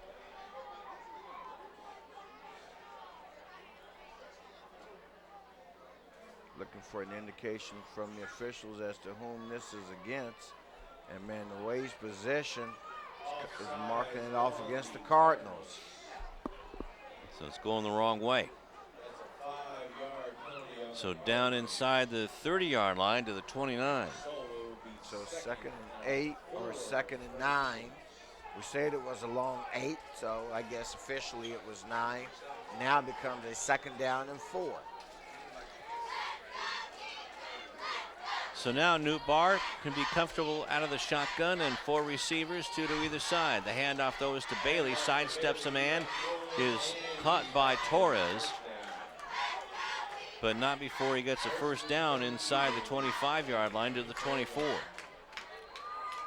So a 5-yard gain and a first down for Bailey.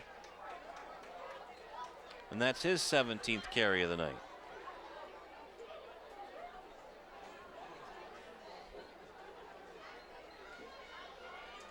Dathan Bailey's coming out party. It definitely is. And guess what? He'll be coming out over the next 5 games, next 4 games at least, because the guy he replaced is out for the season. Straight handoff to Bailey over a right guard. And gets 5 after being caught from behind by Miguel Alcantar. Down to the 19-yard line, another 5-yard gain. So if you're Lawndale, Lou, as the clock runs under 7 now, this is where you start to think about, okay, when we go back to the drawing board, what have we got to do different next week? Kelly on the draw play gets down inside the 15-yard line to the 14. And that could be close to a first down. They're going to mark it about a yard short. Well, now an official timeout.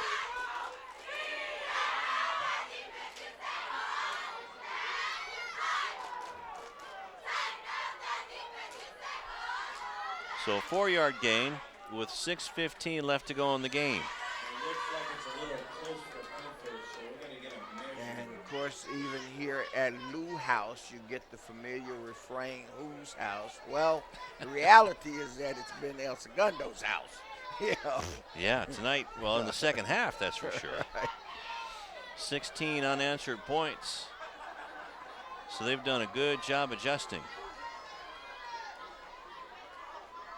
I mean, in a game, in a gritty first half game in which the Cardinal pretty much commanded and held control of it and went to the locker room with a 12-10 lead, just as you said, they've been outscored, out physical here. And I use that term because that was what Coach Matthias said, that they had to get more physical. And even Egidio reported it when they came out of the locker room that, hey, we tried to get physical with them, but they out-physicaled us. Yep. All right? And that's just something that's a work in progress for the Cardinals. And I think they'll keep working at it. And before this season is over, we're still going to see some success in the Pioneer League for them. 3rd and 1, Toivai says, But a good play by the nose tackle coming in, Rufus, to make the initial hit. So it'll be 4th down and from the 20-yard line. 4th down and about 6-7 yards to go. So good play by Toivai. So now Roca comes on from the 27-yard line. So a 37-yard field goal attempt by Gabriel Roca out of Ryan Kelly's hold. Here come the Cardinals. Long, straight, and through. Wow. So with 5:07 left to go, Gabriel Roca may have a new career as one of the world's largest field goal kickers at 5'10", 200 pounds, allegedly 200 pounds.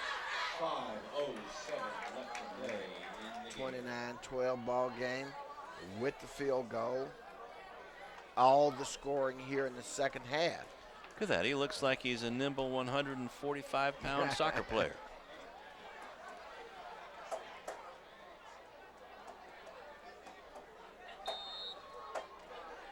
So again, Lawndale bends but doesn't break. 29-12 though, with 5:07 left to go. Is that Roca's 3rd field goal of the night? That's his 3rd, and they've given their fan base some things that they can be proud of. Now Alexander picks it up at the 1. Trying to get past the 20. Oh, so he gets whacked down by number 44, Shane Van Pelt. So it'll be 1st and 10 at about the, well, they don't give him a favorable mark. That's going to be at about the 16-yard line.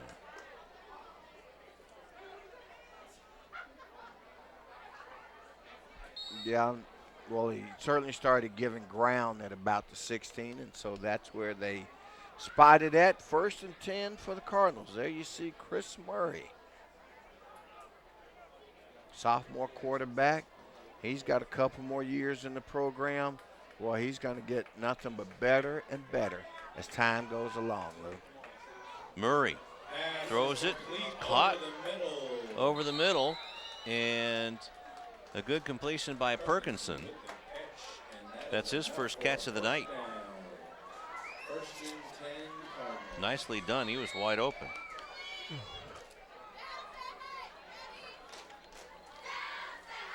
So 1st and 10 at the 26-yard line. So a 10-yard gain. Caught on the run by Anthony Ramirez. And all of a sudden the Cardinals have woken up all the way to the 49-yard line. Good catch by Anthony Ramirez. Good throw by the quarterback Chris Murray over the middle.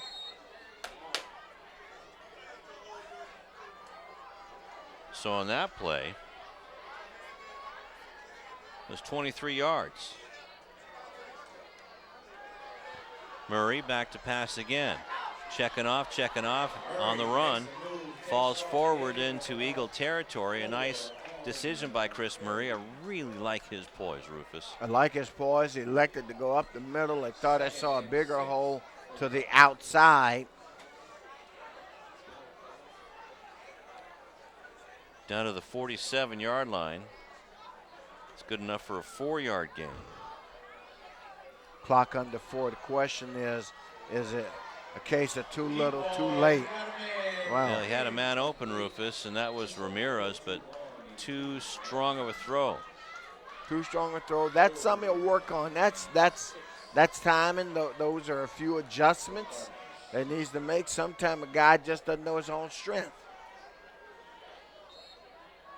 So it's 2nd down and 10. Or check that, 3rd down and 6.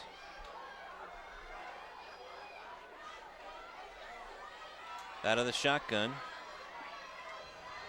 Handoff to Self. Self bulls his way across the 40-yard line down to the 37, and you can hear that hit all the way up here.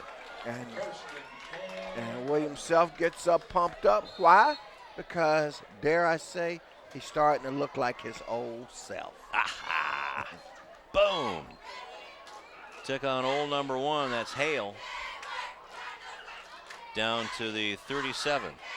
10-yard gain. Murray throws it down the middle. Look out! We got a penalty flag as well. Stewart almost intercepted the ball. And for Stewart,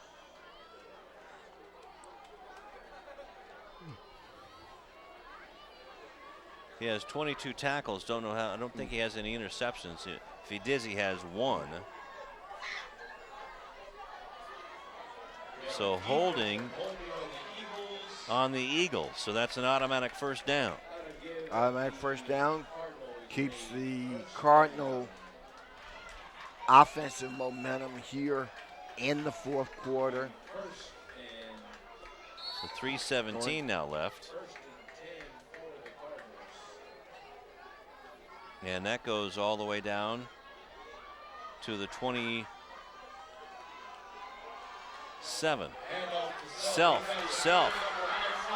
Pulling his way, carrying 3 Eagles with him down to the 12-yard line. And Self running, and he's not trying to avoid anybody. He's looking for people to hit. There's the bull in the china closet. Gets those big thighs churning. Hale is with him, giving him a ride. And it takes 3 Eagles to bring him down.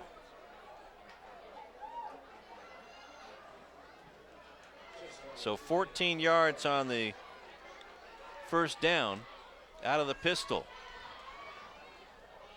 Naked bootleg is whoop. There's a lot of Eagles there this time. Better hit the deck.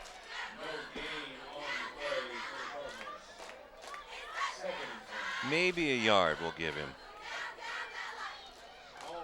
Makes it a 2nd down and 9 if you do. Michael Rincon made the tackle for the Eagles. Yeah, see, even the Cardinal Spirit Squad rocking the pink.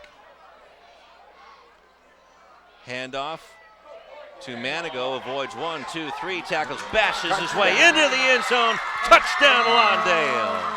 12-yard touchdown run by Austin Manigo with 2:13 left here in the third. A good drive, Rufus, to come back, and that all started with the passing game as Manigo got some inspiration from self and just started running through people all the way into the end zone. So it appears that the Cardinals are going to go for it. They have a William Self out there.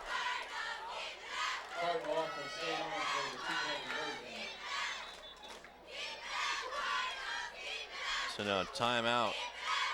Austin Manigo is trying to get out there.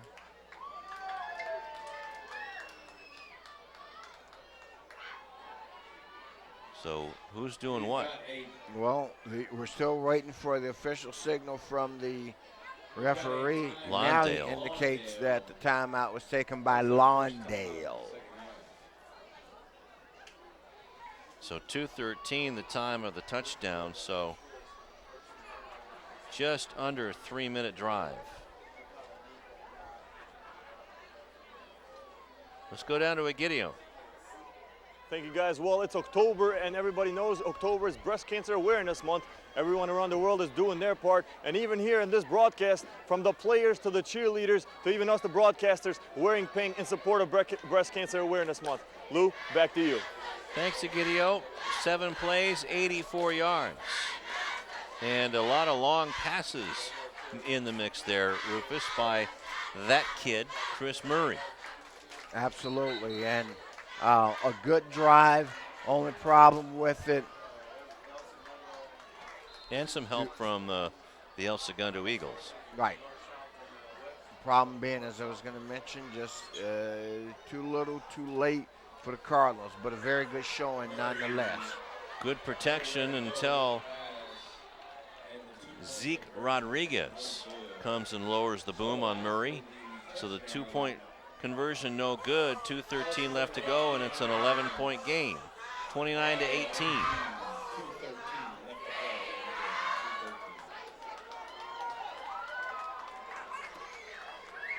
So at 29-18, exactly where we ended the third quarter with 11-point differential. Of course, 2 field goals in the fourth quarter by El Segundo, one a 30-yard and the other a 37-yarder.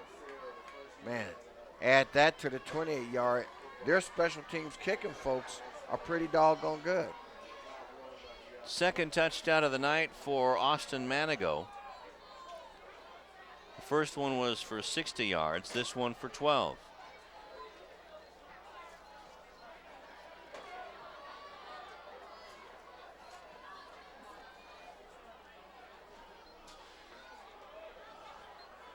So it's going to be Kevin Perez, or Kevin Del Rio, excuse me. Kevin Del Rio with the squib kick, and it's picked up by Hale. Hale is a dangerous runner. Somebody better grab him. Finally yanked down by Justin Wallace, a sophomore,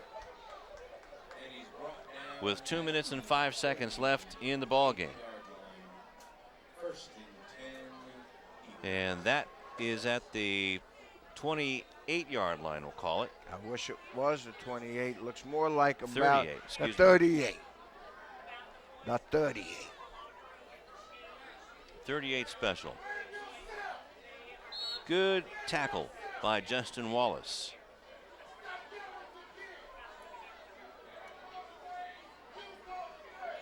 Ryan Kelly, one of the I backs in front of Newtbar, still in there. Bailey spins out of a tackle by Flowers and just gets to the 40-yard line. So good run defense again by Lawndale. It'll be second down at about 9.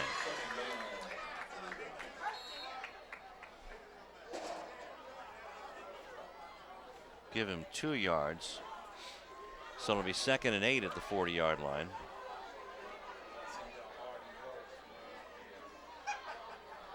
Well, what's next for this El Segundo team? Their next opponent is Torrance next week. And, of course, for our own Lawndale Cardinals, their next opponent is North, at North next week. Cardinals swarming on Bailey. Maybe gets a yard. So it'll be 3rd down and 7. With 1:05 clock rolling. You see the Cardinals all diving in there. Emmanuel Io, Darius Flowers in there. Sure, the nose tackle was in there as well. Well, if you're El Segundo, the key is to protect the football. If you're Lawndale diving in there. You're going for strips. You're going for anything that you can get that forces a turnover. That thing rubberized? It sure is. Bailey squirts up to the 44-yard line, so it'll be 4th down at about 4 yards. That crash bang you heard was that beautiful telephone / television. Is that LCD screen? What is that, a 50-inch telephone screen you got there? Well, no, it just looks that way because I have it well encased. And I won't advertise for them, but put it this way, it's well protected. So the clock winds down to 0, and the El Segundo Eagles fly past the Lawndale Cardinals 29-18. And now the Eagles are 1-0 in the Pioneer League and 3-3. They even their books. Lawndale has their 4-game winning streak snapped, fall to 0-1 in Pioneer League action and 4-2 overall. So El Segundo made the adjustments they needed to make at halftime and came back to win, scored 16 unanswered points in the second half. They certainly did. It was a tale of 2 halves, a half in which the Lawndale Cardinals effectively controlled the first half, went to the locker room with a 12-10 lead, but they could not sustain that momentum, as you said, because of the fact that El Segundo made adjustments in the second half, primarily on the defensive side against the running game of Lawndale, which really was dominant in that first half. Well, you're absolutely right. Gideon DeLeu trying to get a post-game guest for us, and then we have some work to do to crown our player of the game and our tip of the hat of the game. So down in the truck is Egidio ready. Let's go down to Egidio. Thank you, guys. I'm here with Coach Chevlin. Coach, first of all, congratulations, your first win in the Pioneer League matchup. At pregame, you told me you liked this matchup particularly. Why was that? Well, I just thought our non-league schedule prepared us for a team like this. You know, we've seen this this type of offense for 3 weeks now, and I felt if we could just get off the snide with our defense a little bit and play, hard-nosed, we made a couple of adjustments after the second series. And we slowed them down. I thought maybe if our offense played well, we'd have a chance. Fortunately, we were able to get a few field goals by Gabriel, and Lars did a great job leading the offense, and Dathan had a great debut running the ball. So we're lucky. I mean, that's a great team right there. And at halftime, it seemed like the momentum changed big time. What did you say to your guys in the locker room? Well, we threw that interception down there, and I was kicking myself. I blame myself for it, and I told him it's on me. No one else has to own that. It's just me being an idiot. And we got to go out. We got to create momentum, and we're getting the ball second half. Let's go down, score, and set the tone for the second half. And even on the win, there's things that you guys need to improve on. What do you think your team needs to improve on moving on forward here in league play? I think if we can get our defensive line to play solid defense consistently, I think we'll be okay defensively. And offense, I thought we did pretty well today. We'll have to look at the film. I thought we ran the ball really well, but I'm not sure if our cutback lanes were open. I thought David did a good job for the first time out of the chute, but I think if we can keep improving our run game, that's going to help our passing game a lot. Coach, congratulations and good luck with the rest of the season. Thank you. Back to you guys. All right, Egidio, thank you very much. And Rufus, while we see if we can get Coach Mathieson, why don't we take a timeout so we can talk about who our player of the game will be? Absolutely. And we'll take a timeout on City TV. Hi, I'm Donnell Beverly from the University of Connecticut, home of the 2011 National Championship Yukon Huskies basketball team, and your Lusinger Olympians. Beverly around the back, follow a jumper. Good, beautiful shot. It wasn't too long ago that I was playing basketball right here. I just want to thank him for having me here. I'm honored to play here. And the Huskies are the top dog in 2011. Winning the NCAA championship has always been a goal of mine, but so is getting a great education that will last me a lifetime. You can achieve your goals too. All you have to do is work hard and dream hard, and you can do anything you put your mind to.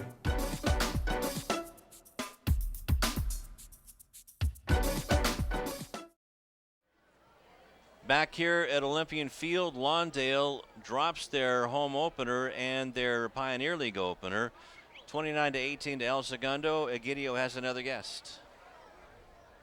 Thank you, guys. I'm here with Coach Mathieson. Coach, unfortunately not the results you guys were looking for. What are your thoughts on how your team played tonight?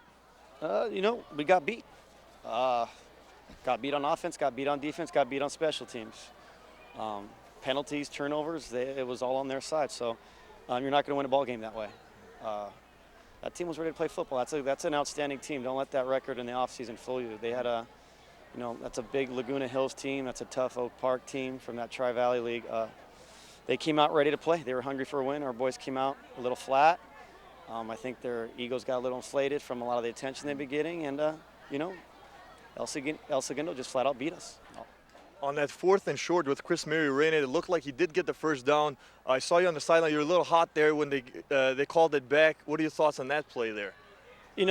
We get the first down. They moved the chains, and they never reset the down marker. And then we run 2 plays, and they're telling us it's 4th down. But, it's city football.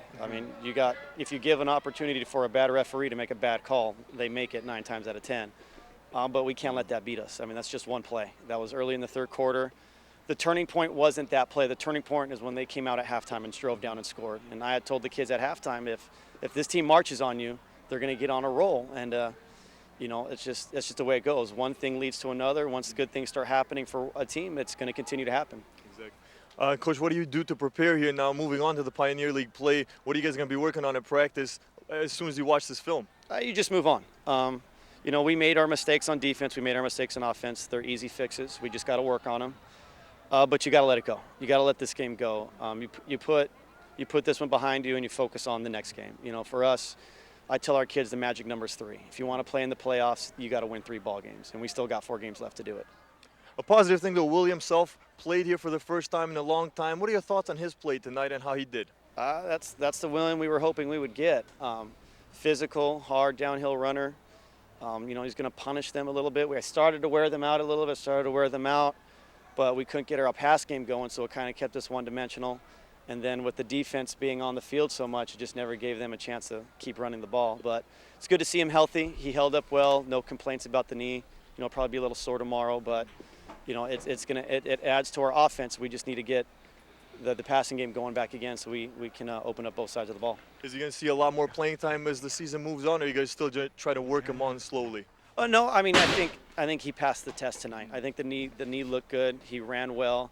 Like I said, no issues. He's still got to learn a little bit about the offense. He missed a couple assignments, but he does what he does. He runs hard and he gets yardage. So that'll allow us to keep Austin out at receiver a little bit more. But the tandem in the backfield is definitely punishing. So if we run into a team that's not quite as big as us or quite as physical, we can definitely use that to wear them down.